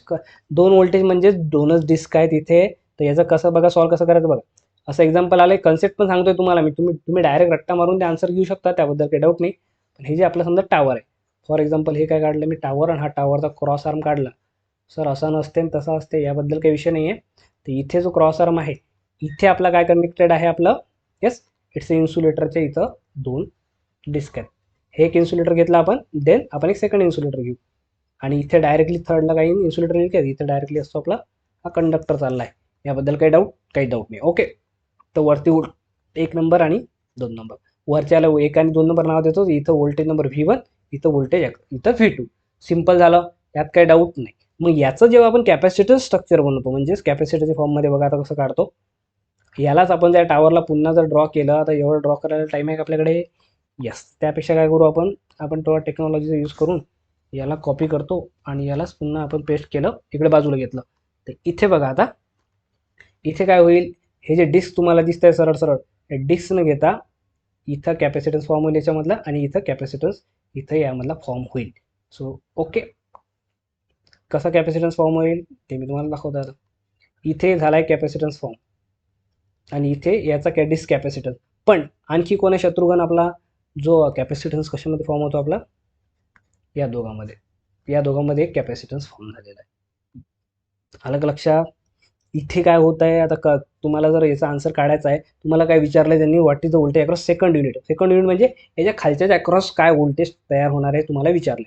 इथं तर तुम्हाला लाईव्ह व्होल्टेज माहिती आहे. इथे तुम्हाला थोडासा तर तुम्हाला थेअरी थोडीशी लक्षात घ्या, ज्यांना नाही ऐकायचं असेल त्यांनी पुढे रट्टा मारून ते पुढे जाऊ शकतात, म्हणजे त्यांनी स्किप करू शकतात. इथे काय होईल, आता इथून जर करंट जर तुम्हाला पास झाला, इथून तुम्हाला मी करंट सेंड करतोय, करंट याच्यामधून लिकेज करंट जात असतो ऑलवेज लक्षात घ्या. तर V2 मधून जो करंट जातो त्याला जर मी I2 नाव दिलं, तो करंट इथे आला. इथे काय होऊ राहिला, तो करंट एक करंट इकडे चालला, कुठे कशामध्ये चालला, शंट लिकेज करंट म्हणतो आपण त्याला. एक करंट जो आहे तो वरती चालला, ज्याला आपण I1 नाव दिलं, बरोबर आहे. V1 मधून जो चालला तो I1 आणि V2 मध्ये जो शिफ्ट होतो तो I2. तर इथं जर तुम्हाला सरळ तुम्हाला KCL जर येत असेल तर तुम्ही काय सांगू शकता, सर जो I2 जो गेला तो I2, कारण हा कॅपॅसिटन्स जर नसता, इकडे काहीच नसतं, तर चार्जिंग करंट नसता, तर सरळ दोन्ही सेम असते, म्हणजे सेम नाही आहे. I2 जो आहे तो I1 प्लस तो शंट कॅपॅसिटरचा चार्जिंग करंट जो आहे तो IS तिथून गेलेला आहे. मग आता मला सांगा तुमच्याकडे काय दिलेलं आहे, इथं काय दिलेलं आहे आपल्याला, व्होल्टेजेसच्या फॉर्ममध्ये आपल्याला हे झालं, KCL लावला इथं सिंपल, आपण काय लावला KCL लावून हे काढलं. पण याला आपल्याला व्होल्टेजच्या फॉर्ममध्ये लिहायचं आहे, कारण स्ट्रिंग इफिशियन्सी आपल्या व्होल्टेजच्या फॉर्ममध्ये आहे आणि आपल्याला विचारला सुद्धा व्होल्टेजच्या फॉर्ममध्येच त्यांनी विचारलं. मग मला सांगा कॅपॅसिटन्समधला जर करंट काढायचा आहे किंवा कुठलाही करंटचा फॉर्म्युला गाऊन्स लॉ काय म्हणतो आपला, simple I is equal to yes V/R. मग आता कॅपॅसिटन्स हे तर रेजिस्टन्स झालं, ज्या कॅपॅसिटन्समध्ये काढायचं असलं तर काय करतो आपण, IC म्हणजे करंट थ्रू कॅपॅसिटन्स काय असतो, V/S. काही नाही, इथं XC येईल. XC म्हणजेच कॅपॅसिटिव्ह रिॲक्टन्स आणि याचीच व्हॅल्यू काय असते, ओमेगा C. हे तुम्हाला माहिती आहे. XC काय असते, 1/ओमेगा C. सिंपल ओमेगा C असते का, ते ओमेगा L असते, ते असते इंडक्टन्स आणि याची व्हॅल्यू असते 1/ओमेगा C. यस, रिॲक्टन्सची व्हॅल्यू. इथं जर तुम्ही पुट केलं तर करंट थ्रू जर कॅपॅसिटर तुम्हाला विचारला, सरळ V/1/ओमेगा C म्हणजेच ओमेगा C वरती जाईल तर V/ओमेगा C. यस, V/ओमेगा C. पर्टिक्युलरली कशामधला, ज्यामधला करंट विचारला त्याचा कॅपॅसिटन्स, त्याचा व्होल्टेज आणि त्याची अँग्युलर फ्रिक्वेन्सी. ओके, त्याची फ्रिक्वेन्सी ओमेगा. म्हणजे जर तुम्हाला I2 विचारला आहे तर तुम्ही काय करणार आहे, इथं I2 विचारला इथं होईल V2 omega. Okay, omega 2πf माहिती आहे. सी फॉर कॅपॅसिटन्स कसा, सो याचा कॅपॅसिटन्स आहे, हा कॅपॅसिटन्स वेगळा आहे, हा शंट कॅपॅसिटन्स आणि हा याचा म्युच्युअल कॅपॅसिटन्स. तो हा कॅपॅसिटन्स सी लिहिला आपण इथं. आता I1 म्हणजेच V1च्या मधून जो करंट चालला तर त्याचं आपण काय लिहू, व्होल्टेज V1 देन ओमेगाचा जसा तसाच आहे. आणि सी जो आहे तो सी पण सेम आहे, कारण की हा जो सी जो आहे आपण म्युच्युअल कॅपॅसिटन्स पकडला आहे, जो डिस्कचा सेम आहे, याला पण आपण इथं सी लिहिलं. उरला कोणता, IS म्हणजे हा जो शंट मधून जो करंट चालला आहे तर शंटच्या अक्रॉस व्होल्टेज काय येईल, यस शंटच्या अक्रॉस व्होल्टेज सुद्धा हेच जे V1 आहे, हे V1 जे व्होल्टेज भेटतं याला V1 ओमेगा. आता इथला कॅपॅसिटन्स काय राहील, इथला कॅपॅसिटन्स काय राहील, हेच सर्वांना महत्त्वाचं. इथं हे जर तुम्ही समजलं तर या टॉपिकवरती तुम्ही मॅक्झिमम क्वेश्चन सॉल्व्ह करू शकता. जसं इथं काय केलं मी, काय केलं, CS लिहिलं, सी न लिहिता CS लिहिलं शंट कॅपॅसिटन्ससाठी. इथे ज्या ज्या गोष्टी कॅन्सल होतात ते काय कॅन्सल करायचं, जसं ओमेगा तिघामध्ये आहे तो कॅन्सल झाला. आणि अजून काय इथे देऊ शकता तुम्ही याला, yes V2C is equal to V1C plus V1CS. आता हे जे CS आहे आणि CS आणि या C मध्ये काहीतरी एक रिलेशन आहे. हा जो C आहे आणि हा CS आणि C, तर लक्षात घ्या हा जो कॅपॅसिटन्स फॉर्म झाला CS इज हा के आपल्या मेन कॅपॅसिटरचे किती टाइम असू शकते, के टाइम्स. म्हणजे काही ना काही फ्रॅक्शनमध्ये किंवा कितीतरी पटनी कमी जास्त ते केची व्हॅल्यू आपल्याला माहिती आहे का नाही, केची व्हॅल्यू कमी जास्त जे काय असेल, पण याची प्रपोर्शनॅलिटी रिलेशन काय आहे, shunt capacitance is K times the mutual capacitance जे डिस्कमध्ये फॉर्म होत आहे. तर के म्हणजे तुम्ही CSच्या जागी के इंटू सी लिहू शकता. के इंटू सी जर आपण इथे आपण टाकलं तर बघा काय येईल equation, V2C is equal to V1C. आणि जर CSच्या जागी काय करतोय आपण, के इंटू सी. बघा इथं जर तुम्ही सरळ सरळ टाकलं तर आता काय होऊ राहिलं, हा कॅपॅसिटन्स सी कट, हा सी कट, हा सी कट. आणि इक्वेशन जे बनते आपली V2 इज इक्वल टू काय बनताय, हा V1 याच्यात आहे, V1 याच्यात आहे, म्हणजे याला V1 जर कॉमन काढलं तर 1 प्लस के इंटू V1. यस, आणि हेच रिलेशन जे आहे तुम्हाला इथं विचारलेलं आहे. अरे एवढं मी का सांगितलं सर, डायरेक्ट उत्तर रट्टा मारायचा होता, पण जर न्यूमेरिकल एखादं आलं आणि त्यावेळेस जर तुम्हाला व्होल्टेजची व्हॅल्यू फ्रिक्वेन्सी दिली असली, कॅपॅसिटन्स दिलेला असला, त्यावेळेस आपल्याला काढता आलं पाहिजे. एक्झाम सिलेक्शन झालं पाहिजे, हे महत्त्वाचं आहे. फक्त सिंपल एक्झाम्पल घेऊन तुम्हाला शिकवायचा माझा उद्देश नाही आहे.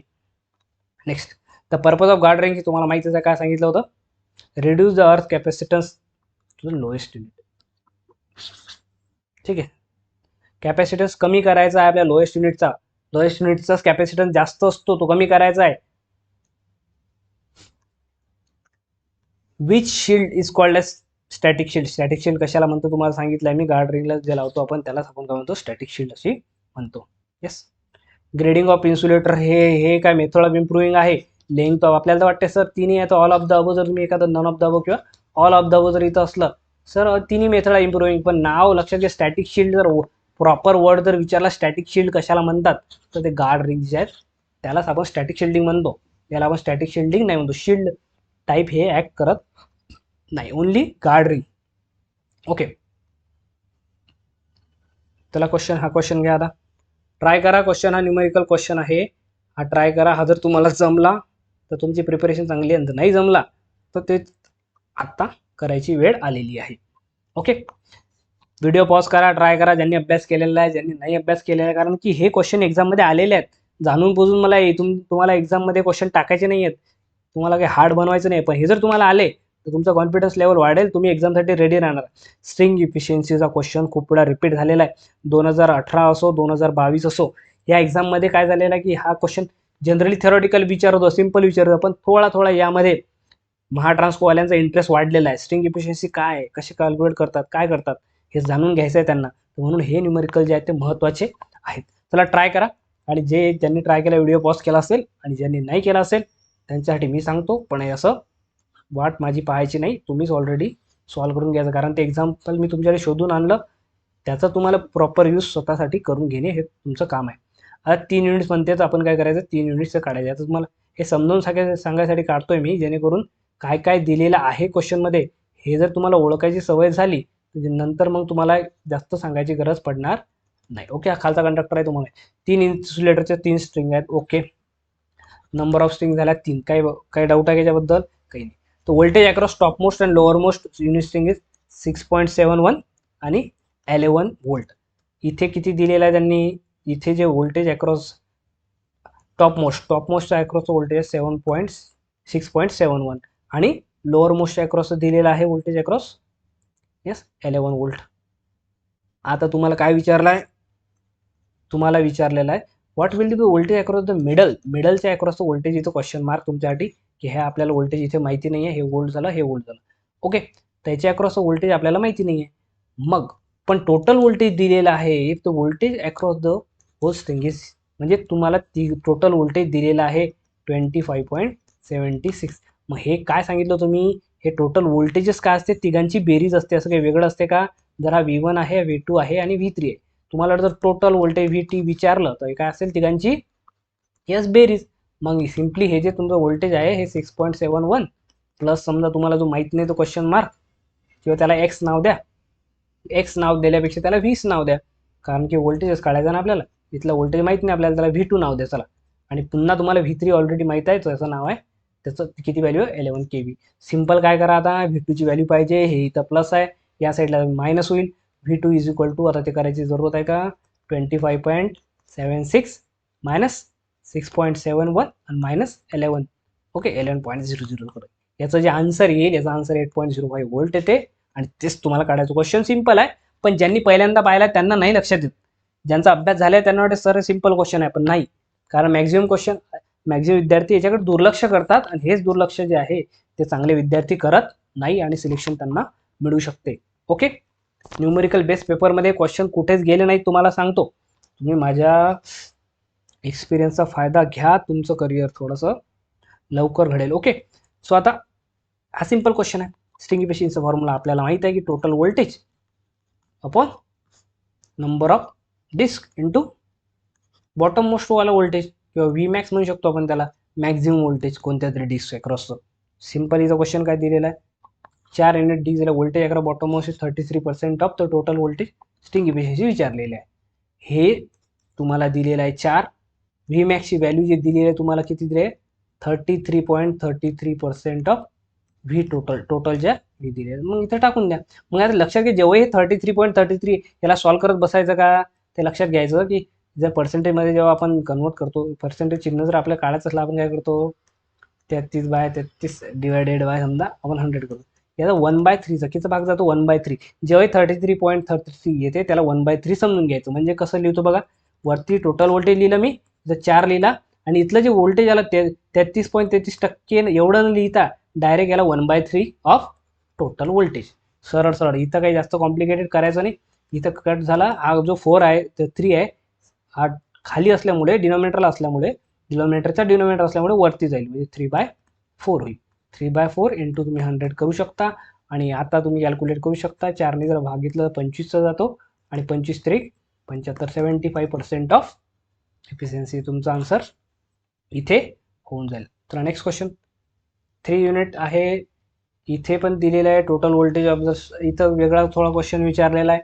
इथं क्वेश्चन वेगळा काय विचारलेला आहे की एफिशियन्सीचं इथं दिलेलं आहे तुम्हाला. 3 इन्सुलेटर दिलेलं आहे, म्हणजे इथं झालं 3. टोटल लोएस्ट युनिटचं व्होल्टेज दिलेलं आहे 17.5 kV. आणि तुम्हाला टोटल व्होल्टेज म्हणजे VT क्वेश्चन आहे, आणि इफिशियन्सीची व्हॅल्यू दिली आहे तुम्हाला. हिची व्हॅल्यू दिलेली आहे already, is equal to efficiency किती दिली आहे तुम्हाला? 84.28%. ओके, तर यामध्ये फक्त VT काढायचं आहे, हे याला इकडे जाऊ द्या. आणि या पर्सेंटेजला जर काढायचं असेल तर इथं 100ने डिवाइड करतोय, तुम्हाला माहिती आहे.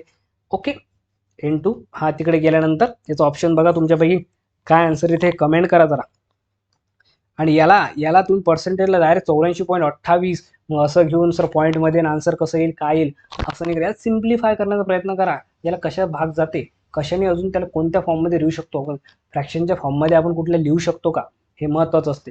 जेव्हा तुम्हाला कळेल की फ्रॅक्शनच्या फॉर्ममध्ये लिहिणं सोपी आहे, त्यानंतर क्रॉस मल्टिप्लाय तुम्ही करू शकता. तरी मला कमेंट करा, त्या क्वेश्चनचा आन्सर जे असेल ते तुम्ही नक्की कमेंट करा. Two insulator disc. Okay, 2 insulator disc करा. सोपी क्वेश्चन आहे सर, 2 इन्सुलेटर डिस्क काय सॉल्व्ह करायचं काय काम आहे. आता बघा, पण नाही, घाईघाईमध्ये अशा क्वेश्चनचा आन्सर आपण चुकतो. आपल्याला क्वेश्चन जर तुम्ही रीड केला, ज्यांचा अभ्यास झाला त्यांनी व्हिडिओ पॉज करून क्वेश्चन सॉल्व्ह करण्याचा प्रयत्न करावे. 2 इन्सुलेटर डिस्क आहेत, 2 इन्सुलेटर डिस्क आहेत. 2 इन्सुलेटरच्या डिस्क असल्यामुळे इथे आयडेंटिकल कॅपॅसिटन्स आहेत, म्हणजे दोन्ही आयडेंटिकल कॅपॅसिटन्स आणि 22 kV 50 हर्ट्ज सप्लाय दिलेला single phase overhead line. Pin to earth capacitance also C, pin to earth capacitance also C. म्हणजे या स्टेटमेंटचा अर्थ समजून घ्या पहिले तुम्ही, की हे जे क्रॉस आर्म आहे, ए रे बाबा क्रॉस आर्म कुठं आहे तर हा क्रॉस आर्म आपण काढलेला आहे. 2 डिस्क आहे तिथं लावलेल्या, पहिली disc yes, then second disc, आणि खाली तर कंडक्टर असतो, याबद्दल काही प्रॉब्लेमच नाही तुम्हाला, हा कंडक्टर आहे. तर आता काय सांगितलं, या दोघांचा कॅपॅसिटन्स जो आयडेंटिकल कॅपॅसिटन्स सी आहे, आणि capacitance pin to earth capacitance म्हणजे हे जे पिन असते, हा जो मेटल पार्ट आहे याला आपण पिन म्हणतो. हे जे 2 इन्सुलेटरच्या मध्ये जो पार्ट राहतो त्याला आपण म्हणतो पिन. तर यामधला जो कॅपॅसिटन्स फॉर्म इथं झालेला आहे, याची व्हॅल्यू सुद्धा किती आहे, याची व्हॅल्यू सुद्धा सी आहे. आणि हे जर तुम्हाला लक्षात येत असेल तर हे जे व्हॅल्यू आता मी तुम्हाला जेव्हा थोडं थेरटिकल समजावून सांगितलं, याला या सीलाच काय म्हणतो आपण, shunt capacitance. Shunt capacitance is K times main capacitance. Main capacitance कुठला असतो, हा म्युच्युअल कॅपॅसिटन्स असतो. मग आता याची सी एचची व्हॅल्यू सुद्धा सी आहे, आणि केची व्हॅल्यू याची हा तर सी ऑलरेडी आहेच, म्हणजे केची व्हॅल्यू काय निघते याच्यावरनं, सी इकडे गेल्यानंतर सी कट झाला म्हणजे केची व्हॅल्यू 1, म्हणजे जो के आहे तो के फॅक्टर झाला तुमचा 1. आता स्ट्रिंग इफिशियन्सी जर तुम्हाला काढायची आहे, फॉर्म्युला माहिती आहे आपल्याला, फॉर्म्युला माहिती आहे तुम्हाला. आता दोन युनिट डिस्कवाला क्वेश्चन माहिती आहे की व्ही टूची व्हॅल्यू काय राहते, 1 + k × V1. हे लक्षात ठेवा, 2 युनिटसाठी व्ही टूची व्हॅल्यू आता आपण डिराईव्ह केलं होतं, हे लक्षात ठेवावं लागतं काही काही गोष्टी, जेणेकरून तुम्हाला पुन्हा सॉल्व्ह करायचं काम नाही पडलं पाहिजे. आता मग तो स्ट्रिंग इफिशियन्सीचा दुसरा फॉर्म्युला आहे. कुठला फॉर्म्युला दुसरा, म्हणजे तोच काय, ते टोटल व्होल्टेज. टोटल व्होल्टेज म्हणजे V1 + V2 आपण नंबर ऑफ डिस्क, हे तर तुम्हाला माहितीच आहे, आपण मॅक्झिमम व्होल्टेज कशा अक्रॉस असणार आहे, V2च्या. म्हणजे कारण की पहिला 1 नंबर याला देतो आपण आणि 2 नंबर आल्याच असतो, म्हणजे हा व्होल्टेज V1 याच्या अक्रॉस आणि V2 याच्या अक्रॉस.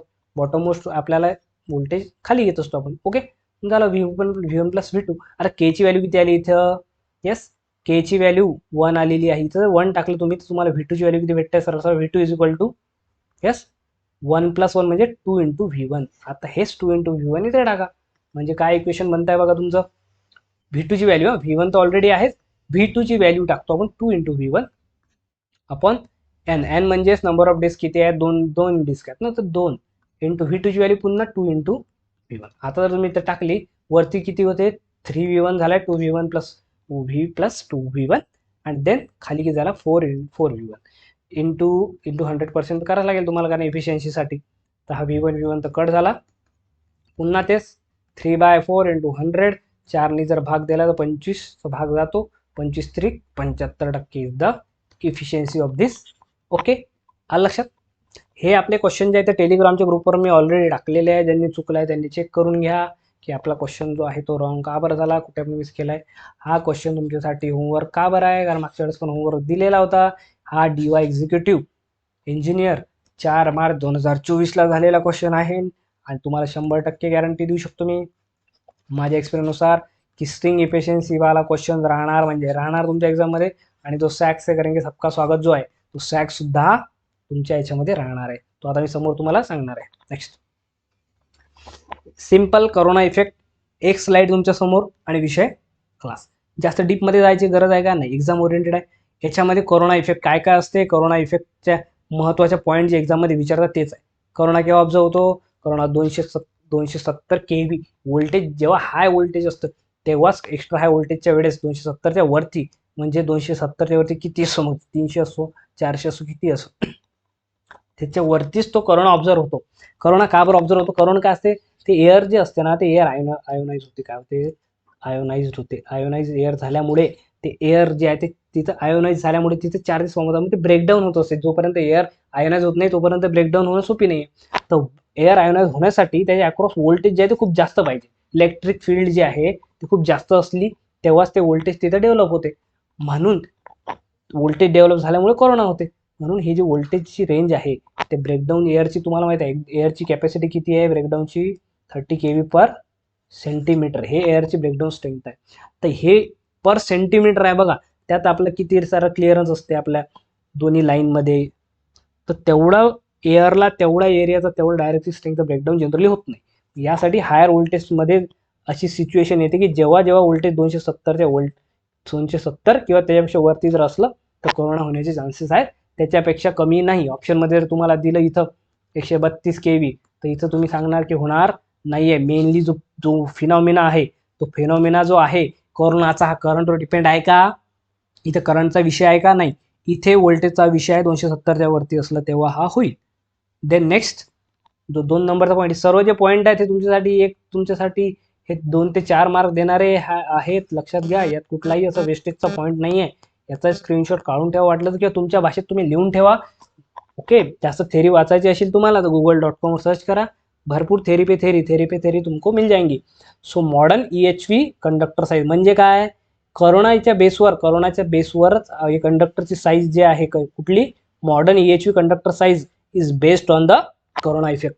म्हणजे कोरोना लॉसवर, कोरोनावर ते डिपेंड करते त्याची साईज, कंडक्टर साईज.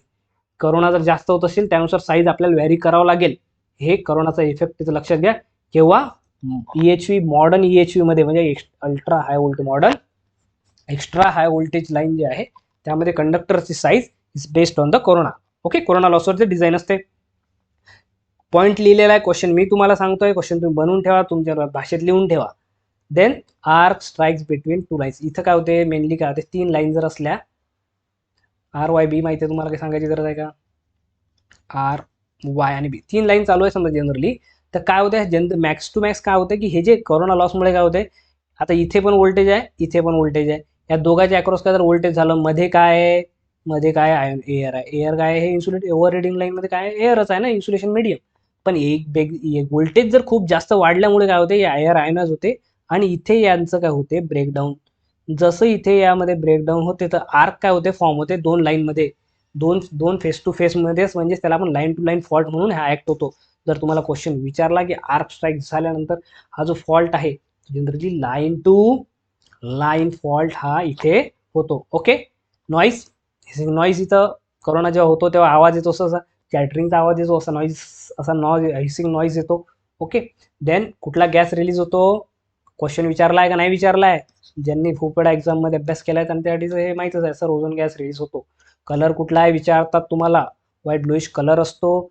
लॉस जो आहे, जो कोरोना लॉस आहे, हा फ्रिक्वेन्सी +25 ला डायरेक्टली प्रोपोर्शनल आहे. इथे तुम्हाला मेन कोरोना लॉसचा फॉर्म्युला आतापर्यंत परीक्षेत विचारलेला नाही आहे, पण क्वेश्चन जो विचारला एक्झाममध्ये की कोरोना लॉस आणि फ्रिक्वेन्सीचं रिलेशन काय आहे, जेव्हाही तुम्हाला विचारतील तेव्हा तुमच्या समोर किंवा तुमच्या मनातून ही गोष्ट आली पाहिजे की कोरोना लॉस इज डायरेक्ट, हे प्रोपोर्शनॅलिटीचं साईन आहे. ओके. अल्फा बीटा गॅमा नाही आहे, प्रोपोर्शनॅलिटी साईन आहे. फ्रिक्वेन्सी +25 F फॉर इथे फ्रिक्वेन्सी आहे. लक्षात घ्या. डायरेक्टली प्रोपोर्शनल आहे का? आहे, पण डायरेक्टली म्हणजे हा 25 जो एक फॅक्टर आहे त्यामध्ये, हे लक्षात ठेवणे. या फॅक्टरचं काय काम आहे बघा. आता क्वेश्चन काय विचारतात की कोरोना इन AC, हा क्वेश्चन जो आहे एक्झाममध्ये विचारलेला होता. कोरोना AC आणि DC मध्ये कोरोनाचं काय कशामध्ये जास्त असते, तर सिम्पली बघा, हे रिलेशन जर तुम्हाला माहित असलं कुठलं, हे वरचं वालं, ज्यामध्ये फ्रिक्वेन्सी +25 दिलेलं प्रोपोर्शनल आहे. आता मला सांगा DC मध्ये काय असते फ्रिक्वेन्सी, DC मध्ये फ्रिक्वेन्सी 0 आहे, म्हणजे लॉस किती उरला, फक्त लॉस किती झाला, लॉस 0 झाला का? फ्रिक्वेन्सी 0 म्हणजे लॉस 0 आहे का? नाही, कारण +25 आहे, मिनिमम 25 वाला तेवढा लॉस तर त्यात होणारच आहे. पण AC मध्ये जर कम्पॅरेटिव्हली बघितलं तुम्ही तर AC मध्ये फ्रिक्वेन्सी इंडियामध्ये 50 आहे. सो कोरोना लॉस जो आहे तो किती झाला, कमीत कमी 75. प्रोपोर्शनल काय झाला, 75 ला प्रोपोर्शनल आहे, हा 25 ला आहे. 0 कुठल्या केसमध्ये आहे का? नाही. ऑप्शनमध्ये असते corona loss is 0 in DC, 0 in AC. झिरोचा विषयच नाही आहे, फ्रिक्वेन्सी +25चा फॅक्टर आहे, हे लक्षात ठेवणे. फक्त फ्रिक्वेन्सी लक्षात ठेवले म्हणजेच तुम्ही लक्षात ठेवाल की ही गलती आपण जिंदगीत केली होती. ओके. सो कोरोना लॉस जो असते तर तुमचा DC लिंक आहे त्यावरती पॉझिटिव्ह कंडक्टरवरती कोरोना जास्त असतो ॲज कम्पेअर टू निगेटिव्ह, हे लक्षात ठेवणे. कोरोना झाला तर झाला, ठीक आहे, झाला, एवढ्या गोष्टी लक्षात ठेवला. रिड्यूस कशा करायचा, सिंपल क्वेश्चन एक्झाममध्ये विचारतात की बंडल कंडक्टर आपण यूज करतो. देन लार्ज डायमीटर, जेवढ्या जास्त डायमीटरचा आपण कंडक्टर यूज केला तेवढा काय करते तो, तेवढा कोरोना लॉस कमी होतो. म्हणजे डायमीटर आपल्याला कसं पाहिजे, जास्त पाहिजे. मग डायमीटर जास्त यूज करून आपण काय करतो, हॉलो कंडक्टर यूज करतो, जेणेकरून इफेक्टिव्ह वेट जे आहे ते कमी होते. आपल्याला हॉलो म्हणजे ते मेन डायमीटर आहे तो जास्त मिळून जातो आपल्याला, जेणेकरून आपला कोरोना रिड्यूस होते. मग या कोरोनाचा काहीतरी एक ॲडव्हान्टेज आहे, हा सर्वजण विसरतात. हा एक्झाममध्ये दिलेला असते ना, जाणून बुजून हा विचारतात या कोरोनाचा काय ॲडव्हान्टेज आहे. जर कोरोना जेव्हाही होतो किंवा कोरोना लॉस होतो, जेव्हा ते असं तुम्हाला दिसते आर्क स्ट्राईक होते, हे होते ते होते, हे काय करते as a safety wall against the surges आहेत. लाइटनिंग सर्जेस, कुठले सर्जेस जे असतात त्यामध्ये जो जो स्पाइक येतो, स्पाइक म्हणजे आपले normal signal, normal sine wave अशी आहे. सर्ज म्हणजे अचानक जो स्विचिंग सर्ज अशी जी फॉर्म झाली आहे स्विच सर्ज, हा जो स्पाइक इथे तुमच्या समोर दिसतंय तुम्हाला, हा जो रेडवाला मी काढलाय, म्हणजे जो आपल्या फंडामेंटल वेव्हवरती ट्रॅव्हल करतोय, त्याला काय करतो तो एअरला आयोनाइज करून असं एअरमध्ये असं डिस्चार्ज होऊन ते जो जो सर्ज आहे, हे जे वरचा पार्ट आहे त्याची ती हे दिसतंय तुम्हाला स्टिफनेस दिसतंय, ती काय करते रिड्यूस करते. तो तेवढा तो शार्प राहू देत नाही, कारण तो इथं एअरमध्ये त्याला एअरला आयोनाइज करून ते एनर्जी काय करते डिसिपेट होऊन जाते, म्हणजे ज्याचा धोका आपल्या सिस्टमला होणार नाही. म्हणून सेफ्टी वॉल म्हणतात त्याला. म्हणजे अचानक जर सर्ज आली रे आली तर ते कोरोना लॉसमुळे काय होते, कोरोना लॉस असल्यामुळे तो कोरोना काय करते त्यालाच त्या सर्जला ॲजला एअरच्या फॉर्ममध्ये किंवा एखादी आर्क स्ट्राईक करून टाकते, जेणेकरून आपली मेन जी सिस्टम असते त्यामध्ये ती एंटर होऊ देत नाही. म्हणून तो act as a safety wall आपण म्हणतो. जेणेकरून काय होते, ते डायरेक्ट लाइटनिंग स्ट्रोक असतात ना त्याच्या अगेन्स्ट हे काय करतो, प्रोटेक्ट करत असतो. ओके, सिंगल शीट आहे तुमच्या corona effect more than sufficient आहे आपल्या एक्झामसाठी. Okay, yes. Corona loss is in safe, कशा शेपमध्ये पाहिजे, सर्क्युलर. कारण तुम्हाला माहिती आहे फ्लॅट जर असला, चपटा असला, इलेक्ट्रिक फील्ड इंटेन्सिटी जी असते ते कॉन्सन्ट्रेट कॉर्नरवरती करेल. ओव्हल शेप जर कसा असला तुम्हाला तर त्या त्या एंडला त्याच्या ठिकाणी काय करत कॉन्सन्ट्रेट करेल.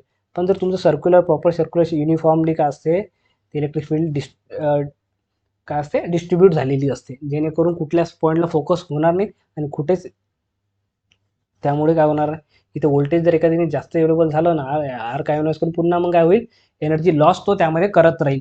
ते आपल्याला नाही पाहिजे, म्हणून हे युनिफॉर्म आपण प्रिफर करतो सर्क्युलर. आपण कुठलाही फ्लॅट आणि ओव्हल अशा सरफेस कुठेच सरफेसवर डिपेंड करते असं काही नाही. कारण की इलेक्ट्रिक फील्ड जर तुम्हाला म्हटलं तर या पॉईंटला जो आहे असा शार्प एज जर असला एखाद्या कंडक्टरचा तर इथे इलेक्ट्रिक फील्ड इंटेन्सिटी हे जास्त असते ॲज कम्पेअर टू जर तुम्ही असं सर्क्युलर विचारला तर इथे युनिफॉर्म असते, इथे इलेक्ट्रिक फील्ड इंटेन्सिटीचे कमी राहते. इलेक्ट्रिक फील्ड कमी, इलेक्ट्रिक स्ट्रेंथ कमी, म्हणजे एअर जे आहे त्याचा ब्रेकडाऊन जे आहे ते होणार नाही. इथे होण्याचे चान्सेस जास्त, इथे कोरोना तुमचा जास्त होणार, इथे कोरोना तुमचा कमी होणार. म्हणजे कमी म्हणजेच जेव्हा एकदम जास्त व्होल्टेज असलं तेव्हाच होणार, नाही तर जनरली इथे होणार नाही. Okay, next.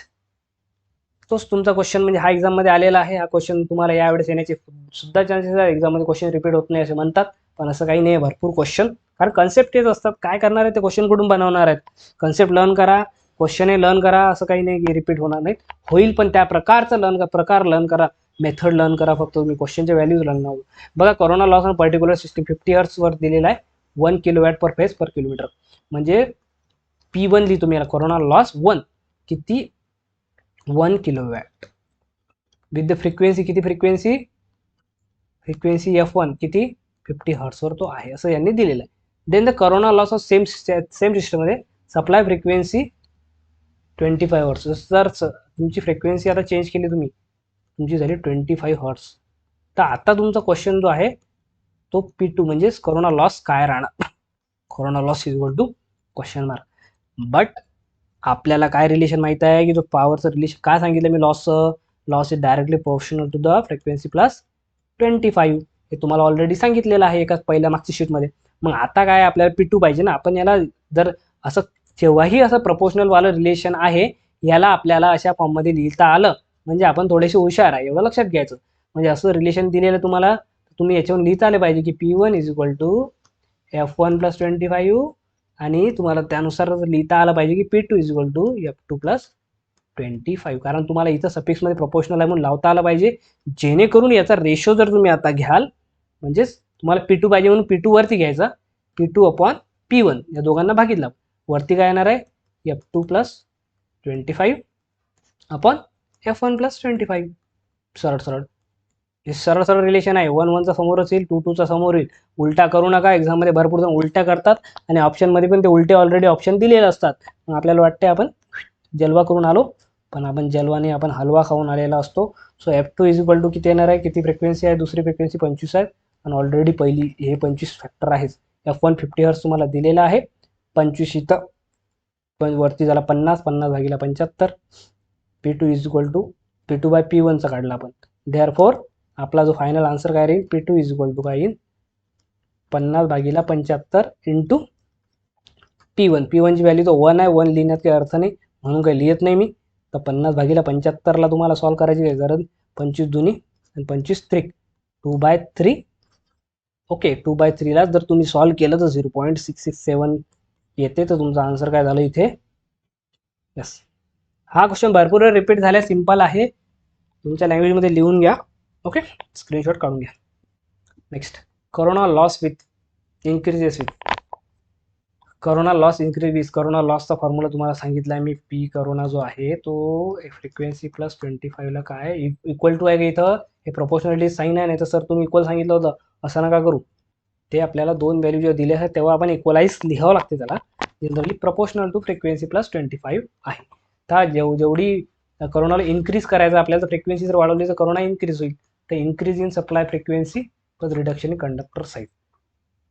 कारण तुम्हाला काय सांगितलं आहे, कंडक्टर जर छोटा असला, या साईजचा कंडक्टर आहे, आणि कंडक्टर पुन्हा जर आपण दुसरा कंडक्टर घेतला या साईजचा एक कंडक्टर, कोरोना लॉस कुठे जास्त होते, कोरोना इथं जास्त होते. कारण आपल्याला माहिती आहे कोरोना लॉस रिडक्शन करण्यासाठी आपण काय मेथड बघितल्या, बंडल कंडक्टर यूज करा, किंवा काय करा आपण डायमीटर जो आहे तो लार्ज डायमीटरवाला आपल्याला यूज करायचा, जेणेकरून लार्ज डायमीटर जर असला तर कोरोना लॉस जो आहे तो कमी होतो. आणि जर इन्क्रीज करायचा असला तर आपण ते काय, कोरोना लॉस इन्क्रीज करण्यासाठी डायमीटर जो आहे तो कमी करू. जसं जेवढा डायमीटर कमी तेव्हा कोरोना लॉस जास्त, जेव्हा डायमीटर जास्त तेव्हा कोरोना लॉस कमी. यस, तुमचा आन्सर तिथं तुमच्यासाठी रेडी आहे. नेक्स्ट, हॉलो कंडक्टर सांगायचं काम नाही, ते ऑलरेडी तुम्हाला एक शीटमध्ये ते क्लिअर झालेलं तुमच्यासाठी. The descriptive corona begins with the smooth cylinder conductor at normal air temperature, electric field intensity. आता एअरचं डायलेक्ट्रिक स्ट्रेंथ तर तुम्हाला माहिती आहे, तेच विचारलं, ज्यामध्ये एअरचं ब्रेकडाऊन आहे ना, तर डायलेक्ट्रिक स्ट्रेंथ आहे. असं कोरोना तुम्हाला वर्ड यूज केला तर काही वेगळं नाही आहे, इफेक्टला कोरोना म्हणतो आपण, पण जनरली काय होतं, एअरचं ब्रेकडाऊन होते, त्याचं ब्रेकडाऊन होत आहे. लक्षात घ्या, तुम्हाला माहिती आहे की जे breakdown strength of the air विचारलेली आहे, तर मी काय सांगितलं, किती व्हॅल्यू सांगितली तुम्हाला, 30 kV/cm. हे झालं का तुमचं आन्सर. पण ही व्हॅल्यू जी आहे लक्षात घ्या, ही व्हॅल्यू आहे peak value, it's a peak value. तर तुम्हाला विचारलं तर पण ॲक्च्युअलमध्ये मग आपलं या RMS जर म्हटलं 21.1 kV/cm, ही व्हॅल्यू काय झाली RMS. सर RMS ह्याचं रिलेशन माहीत नाही सर आम्हाला. अरे RMS value is equal to peak value upon √2. म्हणजे तुम्ही सरळ सरळ जर तुम्ही 30ला जर √2 जर डिवाइड केलं तुम्ही, तर तुम्हाला माहिती आहे 1/√2 ची व्हॅल्यू मी तुम्हाला ऑलरेडी पहिल्याच क्वेश्चनमध्ये काय सांगितलं, 1/√2 जर असलं तर 0.707 समथिंग होते. तर 30ला आणि मल्टिप्लाय जर केलं तुम्ही तर 21 समथिंग हे तुमचा आन्सर येते. आणि ऑप्शनमध्ये तुम्हाला जर दिलेलं आहे तर RMS व्हॅल्यू पहिलीवालीच तुमची RMS व्हॅल्यू आहे, दुसरी पीक व्हॅल्यू आहे. इथे ॲव्हरेज दिलेला आहे, इथं पर मीटर दिलं आहे, पर सेंटीमीटर आहे. लक्षात घेणे, मीटरमध्ये हे तुम्ही लास्टवाला आन्सर देसाल आणि मग म्हणसाल सर हे तर कव्वा बिर्याणी म्हणजे स्वतःलाच खाऊ घालणार तुम्ही. सो 21.1 RMS पर सेंटीमीटर आहे, it's not a metre. Okay, next, corona loss same question आहे. मगाशी कितीवर होता, 50 दिला, 25चा विचारला होता, आता 60चा विचारलाय. काळा यापैकी आन्सर द्यायची ते कमेंट करा, तुमच्या प्रॅक्टिससाठी मी हा क्वेश्चन इथे दिलेला आहे. गुड इफेक्ट ऑफ कोरोना, पुन्हा तेच, reduce the stiffness of surge. Surges सांगितलं तुम्हाला, जे सर्ज वर जे ते मेन जो काम आहे त्याचा गुड इफेक्ट म्हणजे ॲडव्हान्टेज एकच सांगितलं तुम्ही तुम्हाला कोरोनाचा. तो ॲडव्हान्टेज इथे कसा वेगळं, सर्जेस म्हणतो, कोणी स्टिफनेस म्हणते, कोणी काय म्हणते की तो स्पाइक येतो, तो स्पाइकला रिड्यूस करायचा आहे. लँग्वेज चेंज होते पण त्याचा अर्थ जो आहे तो सेमच राहतो. तो लक्षात ठेवायचा, एकच ॲडव्हान्टेज आहे. म्हणून ऑप्शनमध्ये तेच शोधायचं ज्यामध्ये अब सॅग से करेंगे आपका स्वागत. आता सॅग का बरं करवलं इथे, कारण सॅग जो आहे, सॅग आणि स्विंग इफिशियन्सी, सॅगच्या तर एवढं मागे लागलं कारण मी स्वतःच 2018मध्ये सॅगचा क्वेश्चन जो आहे तो बेसिक मी फक्त WL²/80 एवढंच पाहून गेलो होतो. आणि बस सॅग आला की WL²/80, WL²/80 रट्टा मार, पटक पटके सरगिरा दे, अशी गोष्ट मी केली. जेणेकरून काय झालं, यात असं WL²/80 वाला विचारलं नाही, थोडं वेगळं विचारलं. म्हणजे थोडं थेरोटिकल नॉलेज असणं गरजेचं आहे, कारण क्वेश्चन जर फॉर्म करताय नवीन नवीन माणसांना तुम्ही क्वेश्चन बनवायला दिले तर ते तसेच विचारणार आहेत. तर सरळ हा फॉर्म्युला पाठ करून जाऊ नका, कारण की लॉस होऊ शकतो. तर इथे सॅगचा हा फॉर्म्युला बेसिक तुम्हाला माहिती आहे की एक टावर आहे, हा एक टावर आहे इथं, हा टावर आहे इथं दोन, हा सपोर्ट घ्या, समजा ए सपोर्ट आहे, बी सपोर्ट आहे, वॉटेवर. तर काय होत आहे, सॅग कशाला म्हणतात, सपोर्ट पासूनचं डिस्टन्स.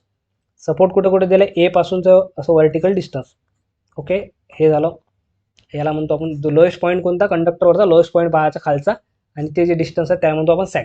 त्याला इकडे पण तुम्ही काढू शकता, कारण सेम सेम लेवलला आहे तर सॅग सेमच राहणार आहे. कारण की हे काय झाले, दोन पॅरलल लाईन आहेत, यामधलं अंतर काय राहणार आहे, ऑलवेज सेम राहणार आहे. आपल्याला काय करायचं आहे, लोअर मोस्ट पॉईंट आहे तोच आपल्याला कन्सिडर करायचा आहे. तर तो पॉईंट कुठला आहे, हा पॉईंट. ओके, हा झाला सॅग. सॅगचा बेसिक फॉर्म्युला काय आहे, sag is W L² / 8T. W काय आहे, वेट ऑफ द कंडक्टर. कशा लक्षात घ्या, डब्ल्यू इज वेट. कशाचा वेट आहे, हे टावरचा वेट आहे का, ह्या टावरचा वेट आहे का, नाही, या कंडक्टरचा वेट आहे. हा जो कंडक्टर आहे आपला, हा लाईव्ह कंडक्टर आहे, वरचा जो दिसतोय तुम्हाला, हा कंडक्टर जात आहे टावरच्या वर. तर इथे जे वेट दिसतंय तुम्हाला, त्याची व्हॅल्यू डब्ल्यू, वेट. पण वेट का असते kg/m मध्ये, का बरं, कारण वेट हा एवढा मोठा वायर आहे, या वायरचा वेट एका ठिकाणी तुम्हाला कॉन्सन्ट्रेट करू शकता तुम्ही, तर लेंथवर डिपेंड करते. kg/m का बरं म्हटलेलं आहे, जेवढे जास्त मीटर त्यानुसार ते वेट काय होते, व्हॅरी. तर तुम्हाला kg/m मध्ये दिलेलं असते. एल काय इथं, हा जो L² आहे, एल म्हणजे लेंथ ऑफ द स्पॅन, हा स्पॅन दिलेला तुम्हाला. स्पॅन म्हणजे दोन टावरच्या मधलं जे अंतर आहे, किंवा त्याला म्हणू शकतो दोन सपोर्ट मधलं जे अंतर आहे, ए आणि बी मधलं जेवढं काही अंतर असते मीटरमध्ये असते, तर याची व्हॅल्यू का असते, एल असते. Okay, L. टी फॉर, आता महत्वाचा जो सर्वात महत्वाचा आहे टी. तर टी आपल्याला काय, टी फॉर टेन्शन, असं मी अभ्यास करून गेलो होतो त्यावेळेस. So T is equal to tension. पण टेन्शनच्या समोर काय, याच्या टेन्शनची मात्रा काय, हास्य जत्रा आहे का, तर हे सर्व आपण पाहायला गेलो होतो. तर इथे टेन्शन, टेन्शन म्हणजेच काय, टेन्शनचा जो नेक्स्ट विचारला होता एक्झाममध्ये, एक सेफ्टी फॅक्टर म्हणून दिलेला होता. टेन्शनच बघून गेलो होतो, पण सेफ्टी फॅक्टर बघितलाच नव्हता. तो सेफ्टी फॅक्टर आणि अल्टिमेट स्ट्रेंथ दिलेली होती. तर आपल्याला टी दिलेला, तर काय कुठे यूज करायचा, काय यूज करायचा, ते काहीच नॉलेज नव्हतं. कारण की काय केलंय, फक्त रट्टा मारून फॉर्म्युला मारून गेलो. So ultimate strength upon safety factor हे टीचं दुसरं व्हॅल्यू आहे. सेफ्टी फॅक्टर का, अल्टिमेट स्ट्रेंथ म्हणजेच काय असते, की आता टेन्शन असते. टेन्शन म्हणजे आता इथे तुम्हाला माहिती आहे, इथे याच्यावरती टेन्शन आहे, म्हणजे कंडक्टर जो आहे तो कंडक्टर फुल्ली स्ट्रेस आहे, सॅग जो झालेला आहे, कारण की इथं थोडासा ताण जो आहे याच्यामधला, टेन्शन कमी झाल्यामुळे थोडासा झुकला आहे तो. जेवढा ताण जास्त, एकदम तुम्हाला स्ट्रेट जर ठेवायचं आहे असं हे कंडक्टर, म्हणजे इथं तुम्हाला काहीच असं सॅग नाही घ्यायचा आहे, असं झोल काहीच नाही पाहिजे इकडे समोर, तर तुम्हाला टेन्शन काय पाहिजे, खूप जास्त पाहिजे. पण टेन्शनची एक लिमिट असते, टेन्शन जास्त दिलं तर सॅग आपला काय होते, कमी होते. हे रिलेशन तुम्हाला माहितीच आहे. आता टेन्शन लाईक सेफ्टी फॅक्टर आहे, की तुम्ही जर एकदम जास्त टेन्शन दिलं, एकदा जास्त जर तुम्ही टेन्शन दिलं, तर कंडक्टर ब्रेक होऊ शकतो. म्हणून तो सेफ्टी फॅक्टर असा असतो, की जे स्ट्रेंथ आहे, म्हणजे एखाद्या कंडक्टरची स्ट्रेंथ आहे, त्या स्ट्रेंथ तेवढी वापरणार का आपण, नाही. तुम्हाला जर म्हटलं मी स्ट्रेंथ मधलं तुम्हाला अजून समजत नसेल, तर आता लक्षात घ्या, हा वरचा कंडक्टर तुमच्या समोर आहे, यस, इथे ओके, दोन टावर आहे, इथे काही सॅग दिसतंय का तुम्हाला, नाही. पण यामध्ये जे टेन्शन आहे, म्हणजे यामध्ये जे जेवढा ताणल्या गेलेला आहे तो कंडक्टर, याची एक स्ट्रेंथ आहे, की याच्यावर जर तुम्ही आता 100 kg एवढाच तो लोड सस्टेन करू शकते. याच्यापेक्षा जास्त जर तुम्ही त्याला टेन्शन दिलं, तो ब्रेकडाऊन होईल. ओके, मग सेफ्टी फॅक्टर काय करतो आपण, तुम्हाला अल्टिमेट स्ट्रेंथ म्हणजे 100च्या वर जर तुम्ही 101 जरी kg एवढा जर तरी टेन्शन वाढवला, तर ते कंडक्टर तुटून जाईल. मग आपल्याला तोडायचं आहे का, सेफ्टी फॅक्टर काय म्हणते, ठीक आहे, एवढं टेन्शन नको देऊन, जेवढी कॅपॅसिटी आहे कशाला टेन्शन घेऊन राहिला तू, सेफ्टी फॅक्टर कर. म्हणजे सेफ्टी फॅक्टर मी कमी, त्याला आपण डिझाईन केलं असते, तर आपल्या 100 kg आहे, तर आपण त्याला सेफ्टी फॅक्टरनी डिवाइड करतो. सेफ्टी फॅक्टर जर तुमचा टी असला, तर टेन्शन किती ठेवणार आहे तुम्ही, 50 kg. यस, सेफ्टी फॅक्टर जर तुमचा 5 असला समजा फॉर एक्झाम्पल, तर तुमचं टेन्शन किती राहील, 100/5, म्हणजेच 20 kg. एवढंच आपण काय करू, टेन्शन. सेफ्टी फॅक्टर कशासाठी, ब्रेकडाऊन नाही झाला पाहिजे, तो कंडक्टर तुटून नाही पडला पाहिजे, हा विषय येतो. त्याला सॅक्सची काय रिलेशन काही आहे का, सॅक्स सोबत नाही आहे, पण या कंडक्टर सोबत त्याचं रिलेशन आहे. कुठलं, अल्टिमेट स्ट्रेंथ वाला. मग या फॉर्म्युल्यामध्ये जो टेन्शन येतं, तर मग ते इंटरनल रिलेशन बनते. पण प्रॅक्टिकली जर विचार केला, तर टेन्शन ते कंडक्टरच्या मटेरियलच्या किंवा स्ट्रेंथवरती डिपेंड राहतो तो टी. ओके, तर इथे सेफ्टी फॅक्टर दिलेलं होतं एक्झाममध्ये, हे फक्त हे माहिती नव्हतं, त्यामुळे हा क्वेश्चन मी तेव्हा सॉल्व्ह नव्हतं करू शकलो. पण तुम्ही लक्षात घ्या, अल्टिमेट स्ट्रेंथ ते दिलं, किंवा आपण इथे फॉर्म्युला टीच्या जागी इथं टाकलं, मी टीला उलटं असं लिहितं म्हणून हा, हे तुम्हाला टी गायब करून टीच्या जागी ह्या गोष्टी इथे लिहिलेल्या आहेत. W L² / 8T. याचे न्यूमेरिकल बघणार आहे, असं थोडी क्लास आपला खतम होणार आहे. लेंदी चलेगा लेकिन मजा आएगा. कारण कसं आहे, ॲट दी एंड जर तुम्ही काही शिकलेच नाही तर त्याला काही अर्थ राहणार नाही आहे. आपण लगेच लगेच म्हणजेच तुम्हाला वाटलं थोडासा ब्रेक घ्या, ब्रेक घेतल्यानंतर तुम्ही या, पण हा क्लास जो आहे हा तुमच्या आयुष्यातला महत्त्वाचा क्लास आहे. 8 मार्क्सचे 10 मार्क्स तुम्हाला देणार आहे. आता क्वेश्चन तुम्ही रीड करू शकता. Transmission lines 132 kV. कंडक्टरचं वेट दिलेलं आहे तुम्हाला, weight of the conductor. Length of the span दिलेला आहे. अल्टिमेट स्ट्रेंथ दिलेली आहे. सेफ्टी फॅक्टर दिलेला आहे. आणि calculate the height above the ground at which conductor should be supported. Ground clearance पण मेंटेन करायचं आहे तुम्हाला. इथं फक्त सॅग काढायचा आहे का? तर सॅग तर काढायचंच आहे. ग्राउंड क्लिअरन्स पण मेंटेन करून असा किती सॅग असला पाहिजे जेणेकरून ग्राउंड क्लिअरन्स आपल्याला काय विचारलं आहे? हाईट. कंडक्टरची हाईट ग्राउंडपासून विचारली आहे, वरून नाही विचारली, यावेळेस खालून विचारली आहे. अशी किती हाईट ठेवणार आहे तुम्ही? Height of the at which conductor should be supported. सपोर्टची हाईट विचारलेली आहे बघा. म्हणजे हे जर टावर आहे एक, हे दुसरं टावर आहे. ओके, हा सपोर्टची हाईट, या सपोर्टची हाईट विचारली आपल्याला. सॅगची हाईट नाही, इथं सॅग किती असो, हा जो सपोर्ट भेटला तुम्हाला ए आणि बी या पॉईंटवर, याची हाईट ग्राउंडपासून किती याची हाईट ठेवायची जेणेकरून आपला जो मिनिमम क्लिअरन्स आहे सॅग सोबतचा तो किती भेटला पाहिजे आपल्याला? 10 मीटर. सॅग म्हणजे कंडक्टरचा लोएस्ट पार्ट, आणि हा जो ग्राउंडचा पार्ट आहे आपला यातलं यामधलं जे क्लिअरन्स आहे ते 10 मीटर तर पाहिजेच. तर मग आपल्याला याची हाईट जनरली त्याने विचारलं काय, समजा तर हाईट विचारली आहे, याची हाईट आपल्याला काढायची आहे. तर हाईट काढायसाठी काय करू शकतो आपण? 10 मीटरचं क्लिअरन्स पाहिजेच, प्लस हा सॅग जर आपण या ॲड केला तर आपल्याला काय भेटणार आहे? टॉप मोस्ट पॉईंट म्हणजे सपोर्टचा पॉईंट, म्हणजेच आपल्याला हाईट भेटणार आहे. म्हणजेच आपल्याला काय करावं लागेल या क्वेश्चनमध्ये?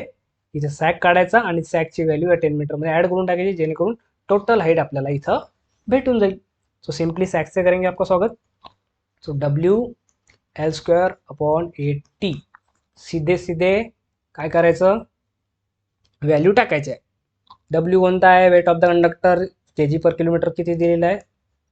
680 पर किलोमीटर दिलेला आहे. पर मीटर पाहिजे आपल्याला. किलोमीटरसाठी जर 680 तर मीटरसाठी किती असणार आहे? 1 किलोमीटर म्हणजे किती मीटर? यस, ते तुम्ही सांगा. L², लेंथचा square. हे बघा, 1000ने डिवाइड जर केला आपण, 1 किलोमीटर म्हणजे 1000 मीटर. 1000ने इथं केलं डिवाइड सरळ सरळ. त्यानंतर L² जो आहे, L² म्हणजे स्पॅनचा स्क्वेअर, 260चा square. Okay, upon 8 into T. टीची व्हॅल्यू काय सांगितली? आता मी तुम्हाला टीची डायरेक्टली तर टेन्शन दिलेलं नाही आहे, पण टी म्हणजेच काय होते? अल्टिमेट स्ट्रेंथ म्हणजेच 3100 डिवायडेड बाय काय? सेफ्टी फॅक्टर किती आहे इथे? 2. बस, याचा आन्सर काढा. याचा आन्सर किती येते बघा. ओके, याचा आन्सर जर येत असेल 3 पॉईंट समथिंग येते, 3.7 समथिंग. म्हणजेच आपल्याला झालं का आपला आन्सर? ऑप्शनमध्ये 3.7 जर दिलं असतं का आपण? नाही. आपल्याला क्वेश्चन विचारला त्याने टोटल हाईट विचारलेली आहे. सो आपल्याला जर टोटल हाईट किंवा त्याला हाईट म्हटल्यापेक्षा आपण काय म्हणतो त्याला? सपोर्टची हाईट, जिथं आपला कंडक्टर काय केलं आहे? सपोर्ट केलेला आहे, is equal to sag plus G C का बरं लिहिला मी? जी म्हणजे G आणि C, ग्राउंड क्लिअरन्स. ओके, हा ग्राउंड क्लिअरन्स आहे. ग्राउंड क्लिअरन्स सॅग आहे 3.7 प्लस ग्राउंड आहे 10, तर तुमचा आन्सर 13.7. ओके, हे तुम्ही येते का बघा, एकदा व्हेरीफाय करा, क्रॉस व्हेरीफाय करा. आणि काय चुकतंय, मग युनिट चुकतंय का ते मी लिहिलं ते बरोबर आहे का ते तुम्ही कमेंट करा. तुमच्यासाठीच आहे हे, तर कमेंट करणे तुमचंच काम आहे. Safety factor is the ratio of. इथं सेफ्टी फॅक्टर कशाचा आहे? इन्सुलेटरचा विचारला का? इन्सुलेटरचा विचारला का? इथं नाही. मग आता इथं कसं? जर सेफ्टी फॅक्टरचं आता सध्या काय सांगितलं आपण? हे टेन्शन. कशातलं? Tension in the conductor is equal to ultimate काय? Ultimate strength upon safety factor. हा फॉर्म्युला तुम्हाला माहिती आहे? माहिती आहे. तर अल्टिमेट स्ट्रेंथला दुसरं नाव काय असतं? अल्टिमेट म्हणजे आता झालं, अल्टिमेट म्हणजे अल्टिमेट भाऊ. एक अल्टिमेटम देत असतो की हा डायरेक्ट झाला म्हणजे हा इथं तू ब्रेकडाऊन होशील, त्याला दुसरं वर्ड काय? Breakdown stress. हा ब्रेकडाऊन स्ट्रेस त्याचा दिलेला असतो अल्टिमेट, और दुसरं नाव काय देऊ शकतो आपण त्याला? Breakdown stress upon safety factor. आणि हे जे टेन्शन आहे ते टेन्शन किती ठेवायचं? हे टेन्शन किती ठेवायचं म्हणजे ते वर्किंगमध्ये असते ना आपलं, की वर्किंगमध्ये वा ॲक्च्युअलमध्ये किती टेन्शन चालू आहे, त्याला आपण वर्किंग स्ट्रेस म्हणतो. कशाला? टेन्शनलाच वर्किंग स्ट्रेस म्हणतो. तर मग आपला सेफ्टी फॅक्टर काय झाला इथं समजा तुमचं रिलेशन काय बनतं, वर्किंग स्ट्रेस म्हणजे स्ट्रेसच्या फॉर्ममध्ये याला लिहू शकतो इकडे लिहू शकतो breakdown stress upon safety factor.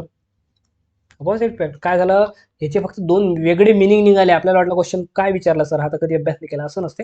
याचा मिनिंग आहे वर्किंग स्ट्रेस म्हणजे तो कंटिन्यू आपण टेन्शन ठेवतो, आणि ब्रेकडाऊन स्ट्रेस सेफ्टी फॅक्टर तुम्हाला विचारलाय. सेफ्टी रेशो काय होईल, breakdown stress upon working stress. Okay, yes. चला नेक्स्ट क्वेश्चन. आता जेव्हा अनइक्वल डिस्टन्स आहे, म्हणजे एकाची हाईट कमी जास्त आहे, इन्क्लाइंड सरफेस आहे, त्यावेळेस सॅग काय होतो, सॅग हा सिंपल राहत नाही, सॅगचा फॉर्म सिंपल राहत नाही. मग याच्यावरती काय होते, कॉस थिटा आणि हे थोडा क्वेश्चन जो आहे तो टिपिकल बनते. हा फक्त तुम्हाला कन्सेप्टसाठी सांगितला मी फक्त की असं असते, पण याच्यावरती क्वेश्चन आपल्या एक्झाममध्ये जास्त विचारत नाहीत. का बरं विचारत नाहीत, कारण कॅल्क्युलेटरची गरज राहते, ते कॅल्क्युलेटर आपल्या इलेव्हन नसते. जनरली गेटमध्ये याचे क्वेश्चन असे राहतात.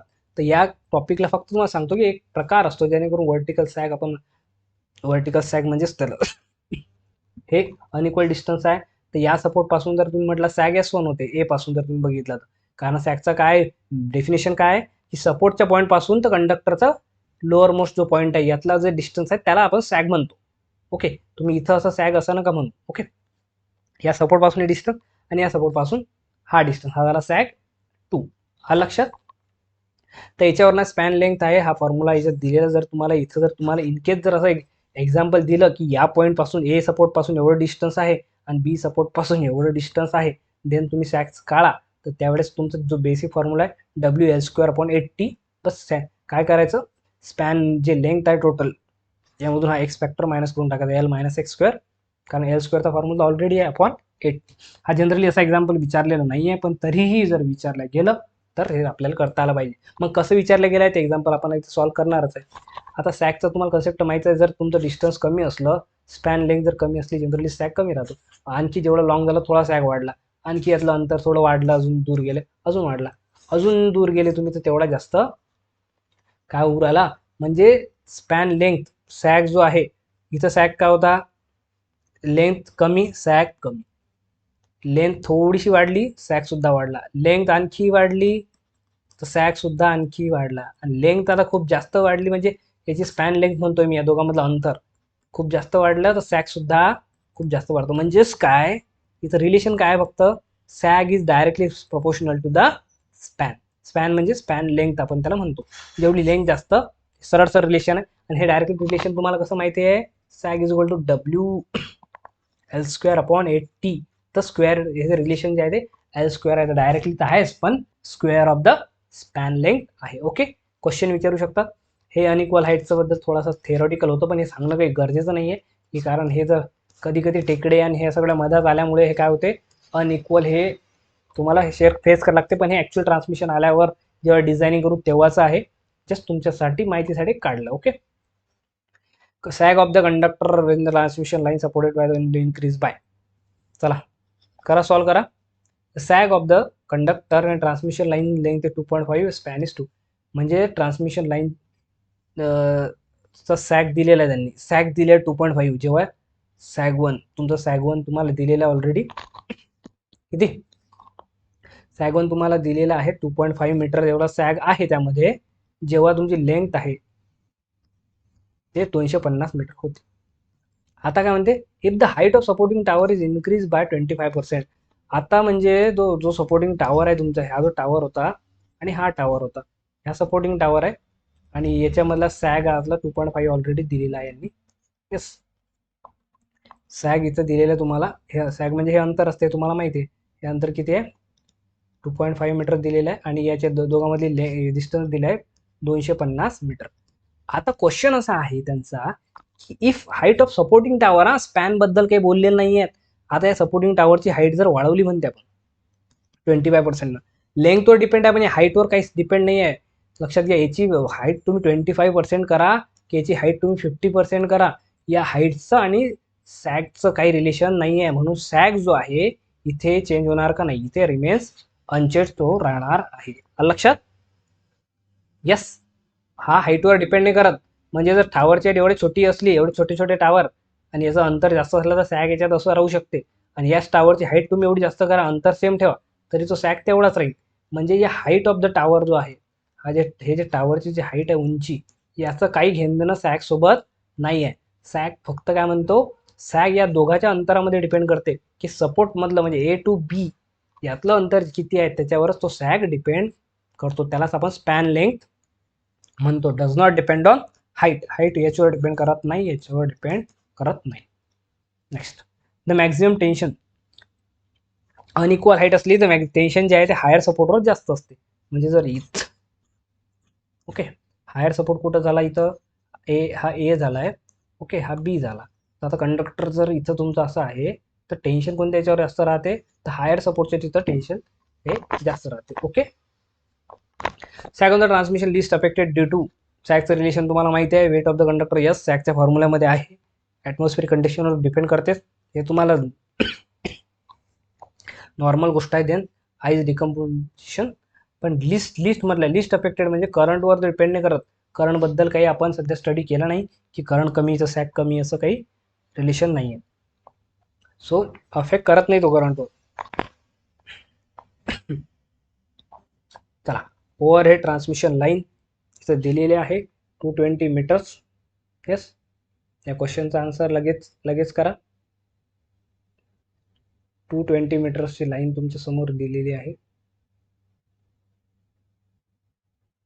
कंडक्टरचा वेट दिलेला आहे, मॅक्झिमम सॅग विचारलेला आहे तुम्हाला, आणि मॅक्झिमम टेन्शन इथं दिलेलं आहे. सिंपल आहे, याच्यामध्ये काही जास्त हार्ड अँड फास्ट रूल काही आहे का, नाही आहे. लावा तुमचा कुठला फॉर्म्युला लावणार आहे इथे. याचा आन्सर कमेंट करावर. काही एवढा हार्ड क्वेश्चन नाही आहे, सिंपल क्वेश्चन आहे. स्पॅन दिलेला आहे, कंडक्टरचा वेट दिला आहे, टेन्शन दिलेलं आहे, मॅक्झिमम सॅग विचारलाय तुम्हाला. काहीच इश्यू नाही आहे, कमेंट करा please. What will be the resultant. हा बघा, हा क्वेश्चन छान आहे. क्वेश्चन प्यारा आहे. प्यारा का बरं सर, तर प्यारा याच्यासाठी सांगतो मी तुम्हाला. क्वेश्चन तो इथे बघा, त्यात एक कन्सेप्ट दडलेला आहे. हा कन्सेप्ट, हा क्वेश्चन एक्झाम मध्ये आलेला आहे.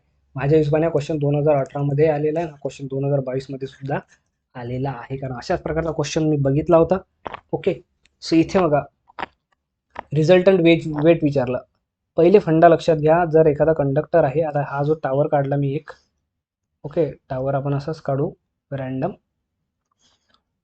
ओके, हे टावर आपण काढले. सर एक टावर छोटा मोठा झाला, टावरवर लक्ष नका देऊ. आता हा जो कंडक्टर आहे, इथून कंडक्टर पास होते, आपल्याला माहिती आहे काय, हे जे लाईन आहे, हे लाईन चालली आहे, लाईनवर सॅग वॅग जे आहे ते ऑलरेडी आहे. तर ही जेव्हा लाईन जात आहे, तर लाईनमध्ये आपल्याला वेटबद्दल विचारलं तर कंडक्टर जो आहे रेडवाला दिसतंय तुम्हाला, ओके, हा रेडवाला जो कंडक्टर दिसतोय याचं काय असेल, एक सेल्फ वेट असेल. तर ते जो पहिली जी गोष्ट विचारली त्यांनी, ते पहिलं जे विचारलं त्याचं वेट ऑफ द कंडक्टर, त्याला WC करतो मी. WC म्हणजेच वेट ऑफ द कंडक्टर. एक पहिली गोष्ट झाली. त्यांनी विचारलेलं आपल्याला रिझल्टंट वेट विचारलाय, पण वेट ऑफ द कंडक्टर इथं दिले 150 kg पर मीटर. म्हणजे याची व्हॅल्यू दिली आहे तुम्हाला 150 kg पर मीटर. म्हणजे 150 किलो, एका मीटरसाठी 150 किलो एवढं वेट आहे. जेवढं मीटर असलं तेवढं किलो त्याचं काय होईल, वेट सर लागेल. Then weight of the ice is 60 kg per metre. आता आईस माहिती आहे तुम्हाला, आईस म्हणजे आईस गोला आहे तिथे, जसं इथे या कंडक्टरवरती जिथे आईस, जिथे बर्फ हे होतो, तर तशा एरियामध्ये काय होते, याच्यावरती डिकम्पोजिशन होते. कशाचं, पूर्ण बर्फ जो आहे तो कंडक्टरवरती असा जमा होतो. यस, आईस डिकम्पोजिशन म्हणतो आपण त्याला. याच्यावर आईस असा जमा होतो. मग आईस जो आहे, तो बर्फ जो आहे, त्याचा वेट कुठं राहणार आहे, डाऊनवर्ड डायरेक्शनला राहणार आहे. याचं कंडक्टरचं वेट सुद्धा डायरेक्शन डाऊनवर्ड, आणि याचं वेट सुद्धा, आईसचं वेट जे आहे ते डाऊनवर्ड. तर वेट ऑफ आईस म्हणून ते वेट ऑफ आईस किती दिले आहे त्यांनी, 60 kg पर मीटर. आता त्यांनी विंड फोर्स पण दिलेला आहे. म्हणजे एक वेट दिले दोन, आणि एक जो वाइंड आहे याचा फोर्स आहे. मला सांगा, जर हवा सुटली, ट्रान्समिशन लाईन हवा सुटली, तर त्या ट्रान्समिशन लाईन त्याला खालून वर लोटेल की वरून खाली लोटेल. लक्षात घ्या, ट्रान्समिशन लाईनचा जो फोर्स आहे तो हा ऑलवेज असा डायरेक्शन होते, म्हणजे हॉरिझॉन्टल डायरेक्शन. कोणत्या डायरेक्शननी, हॉरिझॉन्टल असतो. व्हर्टिकल असतो का तो? नाही. असा आडवा लाईनला इकडे तिकडे असे झुलेलाल म्हणजे झोका घ्यायला लावतो तो, अशा डायरेक्शननी तो काय असतो? विंड फोर्स असतो. म्हणून जर तुम्हाला आता रिझल्टंट विचारलंय बघा, पहिले 3 गोष्ट आहेत, 2 गोष्टी तुमच्याकडे. वेट ऑफ द कंडक्टर कुठे जात होतं? डाऊनवर्ड डायरेक्शनला, ते तर माहिती आहे, वजन ग्रॅव्हिटीने आपण खाली जाते. वेट ऑफ द आईस सुद्धा खालच्या डायरेक्शन आहे का, वजन खाली जाते. पण विंड जे आहे, विंडचं डायरेक्शन कुठं राहणार आहे? हॉरिझॉन्टल. व्हर्टिकल आहे का नाही? हॉरिझॉन्टल राहणार आहे. म्हणून याचं जे वेट आहे, जो फोर्स आहे, तो विंडचा डब्ल्यू किती आहे? हा 200 kg पर मीटर.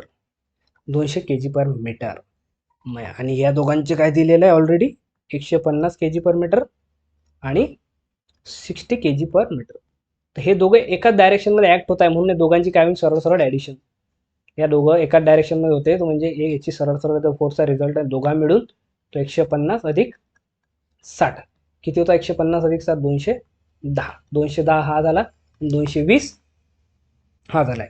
रिझल्टंट म्हणजे तुम्हाला माहिती आहे, जर दोन फोर्स वेगवेगळ्या डायरेक्शनमध्ये असतील तर रिझल्टंट काय करतो आपण? त्याचा लॉ ऑफ पॅरलेलोग्राम नुसार एक रिझल्टंट असा काढत असतो. तो रिझल्टंट इथे या दोघांमध्ये इथं जस्ट इथं हा रिझल्टंट आहे WR, रिझल्टंट वेट. काय होणार आहे हे तुम्हाला माहिती आहे, पायथागोरस तुम्हाला माहिती आहे. 210 इकडे करू शकता तुम्ही. 210 व्हर्टिकल झाला आणि आडवा जो आहे तो 220 झाला. इथं सरळ सरळ या दोघांचं काय होईल? अंडर रूट ऑफ 210चा स्क्वेअर प्लस 220चा स्क्वेअर. जे काय आन्सर येईल तुम्ही बघा, कमेंट बॉक्समध्ये करा इथं लवकर. सो ओके, ट्राय करा. Transmission line has a span length. हा क्वेश्चन छान आहे, एकदम छान क्वेश्चन. का बरं आहे? कारण या लेवलचा क्वेश्चन सुद्धा एक्झाममध्ये आलेला आहे. एवढा क्वेश्चन जर तुम्ही केला तर तुम्ही स्वॅगचे स्वागत करेंगे, तुम्ही स्वॅगमध्ये लोकांचं स्वागत कराल. बघा, याचं सोल्युशन एकदम सिम्पल आहे. कॉन्सेप्ट यामध्ये दडलेला आहे, तो कॉन्सेप्ट लक्षात घ्या. तो कॉन्सेप्ट जोपर्यंत तुम्ही लक्षात घेणार नाही तोपर्यंत तुम्हाला क्वेश्चन सॉल्व्ह करण्याची मजा सुद्धा येणार नाहीये. ओके, आता काय काय गोष्टी दिलेल्या आहे की लक्ष द्या. ट्रान्समिशन लाईनची स्पॅन लेंथ दिलेली आहे तुम्हाला. Span length L for 150 metre, काही डाऊट यामध्ये नाही आहे. Then the cross section area. Area आता आतापर्यंत एरिया जर शिकलो नाही सर आपण, आता एरिया जर दिला त्यांनी 2 centimetre square. Okay, then the tension in the, tension तुम्हाला दिलेलं आहे, किती दिलेलं आहे? 2000 kg. द स्पेसिफिक ग्रॅव्हिटी, तुम्हाला स्पेसिफिक ग्रॅव्हिटी रो करायचं, रो जी करू शकता याला किंवा रो स्मॉल जी करा. स्पेसिफिक ग्रॅव्हिटी दिली आहे तुम्हाला 9.9 ग्राम पर सेंटीमीटर क्यूब. ओके, आणि विंड प्रेशर दिलेलं आहे डब्ल्यू म्हणजे विंड प्रेशर, म्हणजेच हवेचा जो वजन आहे त्यालाच म्हणतो wind pressure kg per metre. आता तुम्हाला विचारला sag is equal to question mark. पण आता क्वेश्चन मार्क सगळ्यात पहिले तुमच्या डोक्यात क्वेश्चन मार्क उकलेल की यार सॅगचा फॉर्म्युला तुम्हाला आठवेल, तुम्ही डायरेक्ट म्हणा सॅग. तर sag is equal to WL² upon 80. Okay, L तर तुम्हाला भेटलेलं आहे, एल बद्दल जाऊ द्या, चला एल सोडा. टेन्शन आहे इथं दिलेलं तुम्हाला, चला टेन्शनचं काही टेन्शन. पण हा वेट जो आहे तो वेट काय करायचं? याचं वेट घ्यायचं, मग स्पेसिफिक ग्रॅव्हिटी दिली आहे त्याचं काय रिलेशन आहे?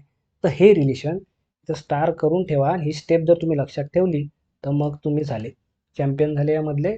तुम्हाला काही जास्त डिफिकल्टी कुठे येणार नाही. जर तुम्हाला आता कंडक्टरचा एरिया दिलेला आहे आणि कंडक्टरची स्पेसिफिक ग्रॅव्हिटी दिलेली आहे, कारण की हा आता विंडचं दिलेलं आहे आणि तुम्हाला हवेचं दिलेलं आहे, पण स्वतः कंडक्टरचं या दोन गोष्टीमधून तुम्हाला काय करायचं? काढायचं. या दोन गोष्टीमधून तुम्हाला काय करायचं? कंडक्टरचं वेट काढायचं आहे. So weight of the conductor जर काढायचं असलं तर स्पेसिफिक ग्रॅव्हिटी घ्यायची, इंटू काय करायचं आहे? स्पेसिफिक ग्रॅव्हिटी इंटू तो एरियाने तुम्ही जर त्याला मल्टिप्लाय केलं तर काय येते तुमचं रिलेशन बघा. स्पेसिफिक ग्रॅव्हिटी टाकली तुम्ही, स्पेसिफिक ग्रॅव्हिटी 9.9 ग्राम पर सेंटीमीटर. येस, सेंटीमीटर काय येते? सेंटीमीटरचा क्यूब हे युनिट दिलेलं आहे त्याला, इंटू ए काय आहे? एरिया दिले 2 सेंटीमीटर स्क्वेअर.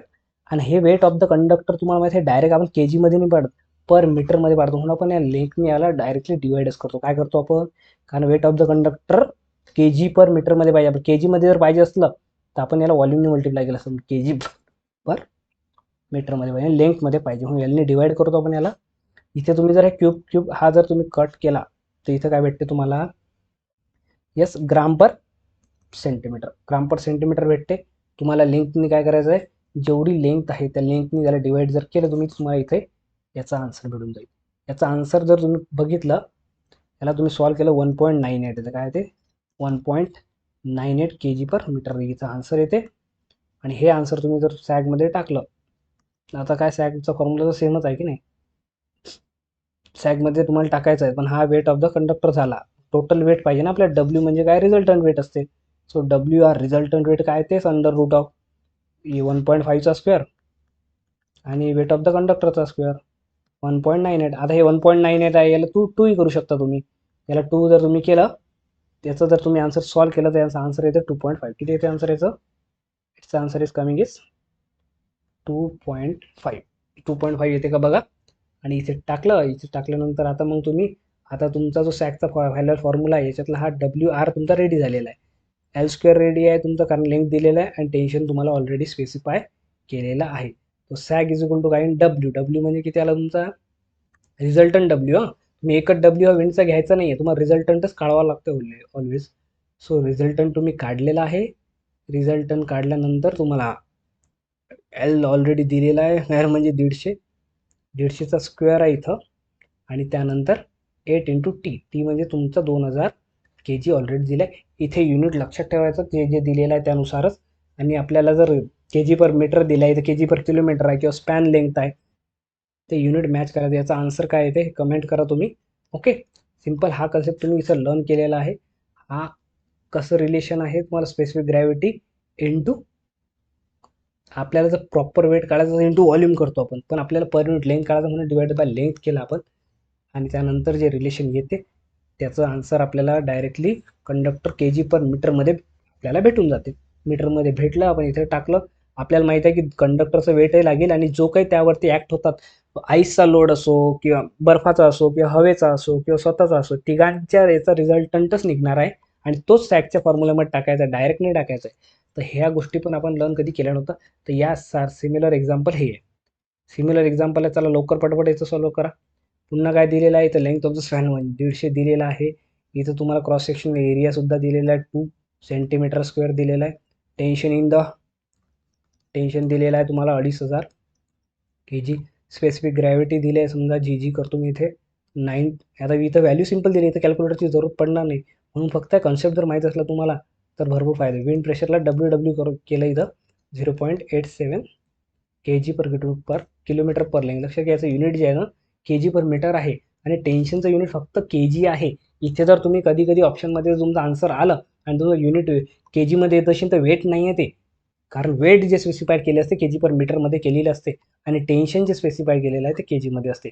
या दोन गोष्टीला विसरू नका. आणि वेट ऑफ द विंड झाला, पण कंडक्टरच्या वेटसाठी आपल्याला दोघं घ्यावं लागतं.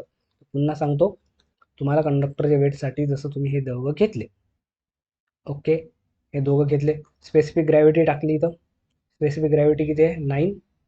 हे बघा युनिट काय दिलं होतं ग्राम पर सेंटीमीटर क्यूब. आता इथं जर 9, चला ठीक आहे 9 लिहिलं मी, ग्राम/सेंटीमीटर क्यूब ना काय करू आपण divide, centimetre cube into area जो होता 2 इंटू सेंटीमीटर स्क्वेअर आहे. 2 इंटू सेंटीमीटर स्क्वेअर आहे. याला जर तुम्ही सिम्पल लिहिलं तर हा सेंटीमीटर स्क्वेअर कटला आणि इथं सेंटीमीटर राहिला पाहिजे. ओके, सेंटीमीटर इथं राहिलेला आहे. आपल्याला मीटरमध्ये कन्वर्ट करा. इथं ग्राम जो आहे, ग्रामला kgमध्ये करण्यासाठी आपल्याला काय करावं लागेल, 1000ने डिवाइड करा. 9 दुनी काय होईल, इथे 18 होईल. 9 दुनी 18 आणि आपल्याला इथे करण्यासाठी 1000ने याला डिवाइड करावं लागेल. अपॉन काय राहिला इथं, यस सेंटीमीटर इथं राहिलेलं आहे, अपॉन सेंटीमीटर राहिले. पण आपल्याला कशामध्ये पाहिजे, लेंथनी पुन्हा डिवाइड करायचं आपल्याला याला. जसं आपण लेंथनी डिवाइड करू त्याला, लेंथनी डिवाइड केलंच आपल्याला जो कंडक्टरचा जो हे भेटणार आहे त्याची व्हॅल्यू किती येणार आहे इथे 1.8. ह्याची व्हॅल्यू येणार आहे तुमची 1.8 kg/m. हे सॉल्व करा प्रॉपरली तुम्ही आणि त्यानुसार तुमचा आन्सर 1.8 kg/m तुम्हाला आलं पाहिजे. जसं ते आन्सर तुमचं 1.8 kg/m आलं, झालं का तुमचा आन्सर सॉल्व. नाही, सॅक तुम्हाला विचारलेलंच आहे. सॅकचा फॉर्म्युला काय, WR लिहायचं, म्हणजे रिझल्टंट WR L²/8T. मग WR काढायचा बाकी. पुन्हा WR is equal to under root जर केला तुम्ही, या दोघांचा स्क्वेअर येईल, म्हणजे 1.8चा स्क्वेअर प्लस हा विंडवाला जे प्रेशर आहे ते 0.87 आहे. मग 87ला तुम्ही 9 पण लिहू शकता. ॲप्रॉक्सिमेशनने आन्सर काढता आला पाहिजे, मग 87 घ्या जर जसं जमत असेल तर. नाहीतर 9 जरी घेतलं तरी ॲप्रॉक्सिमेट तुम्हाला आन्सर इथं येऊन जाईल. याचा जर आन्सर तुम्ही जर सॉल्व केलं तर याचा आन्सर इथे 2. किती येते 2 येते. बस मग सॅगचा फॉर्म्युला काय इथं डब्ल्यू आरच्या जागी 2 टाकू शकतो आपण. डब्ल्यू एल स्क्वेअर म्हणजे 150 मीटर आहे तर मीटर मीटरचा स्क्वेअर होईल. तर खाली पण मीटर असल्यामुळे तो काय कॅन्सल आउट होतो त्याला, कारण हा जो याचा वेट आहे के जी पर मीटरमध्ये असते आणि हा मीटर स्क्वेअर झाला की यातला स्क्वेअर एक आणि एक यातला के जी कॅन्सल होतो. आपल्याला फायनल आन्सर मीटरमध्ये मिळत असते. So upon 8 into T tension दिलेलं आहे तुमचं.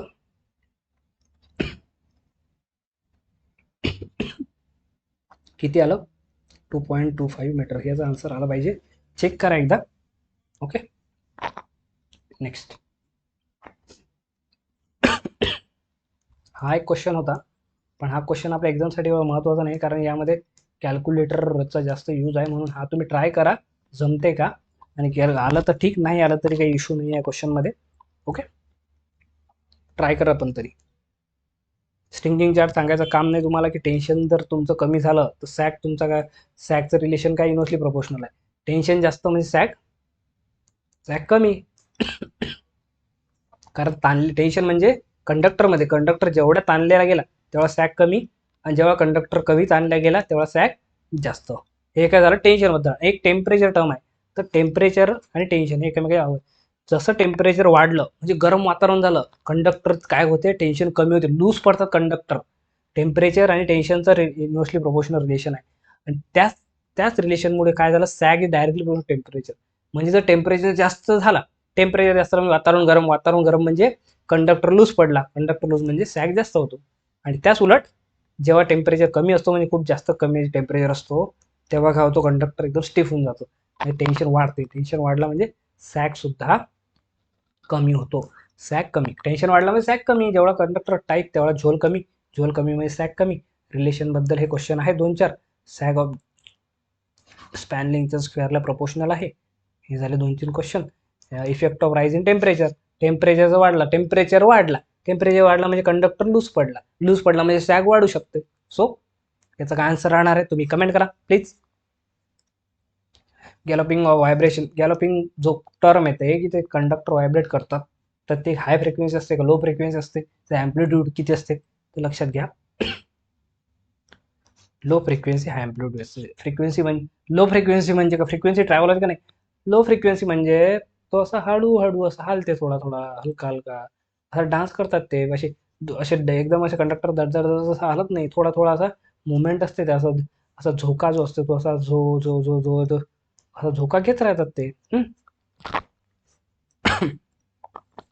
सॅग्स डिपेंड्स ऑन स्पॅन लेंथ माहिती आहे, वेट ऑफ द कंडक्टर हे सांगायचं काम नाही. Conductor sag should be kept. चला हा ट्रिकी क्वेश्चन आहे. कंडक्टरचा सॅग किती असला पाहिजे, सॅग 0 असला पाहिजे सर, देन एफिशियन्सी म्हणजे जास्तीत जास्त पॉसिबल आहे. लक्षात घ्या सॅग 0 ठेवणं म्हणजे टेन्शन खूप मॅक्झिमम ठेवणं आपल्याला. टेन्शन जर जास्त असलं कंडक्टर तर कंडक्टरला इकडे ओढा तुम्ही. समजा इथं सॅग आहे, इथं सॅग आहे, या कंडक्टरला इकडे ओढ राहिले, या कंडक्टर इकडे ओढ राहिले. सॅग कमी करण्यासाठी याच्यात ताण वाढला. सॅग कमी करणं म्हणजेच याला किती करू आपण 0. मग एवढंच सरळ सरळ जर तुम्हाला 0 सॅग करायचा असेल, जो आयडियली 0 करायचा असेल, तुम्हाला खूप जास्त टेन्शन देणं आहे. एवढं टेन्शन दिल्यानं हा कंडक्टर तुटू शकतो डायरेक्ट. हा आधा इधर और आधा इधर, बाकी किसी के पीछे नाही आएंगे. तर हा काय होईल तिथंच ब्रेक होऊन जाईल.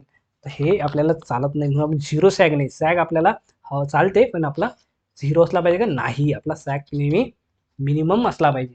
0 नको, आयडियल कंडिशन इथं नको. शुड बी केप्ट आहे तिथं आयडियली नाही म्हटलंय, वर्ड सोबत ते खेळतात. So thank you so much.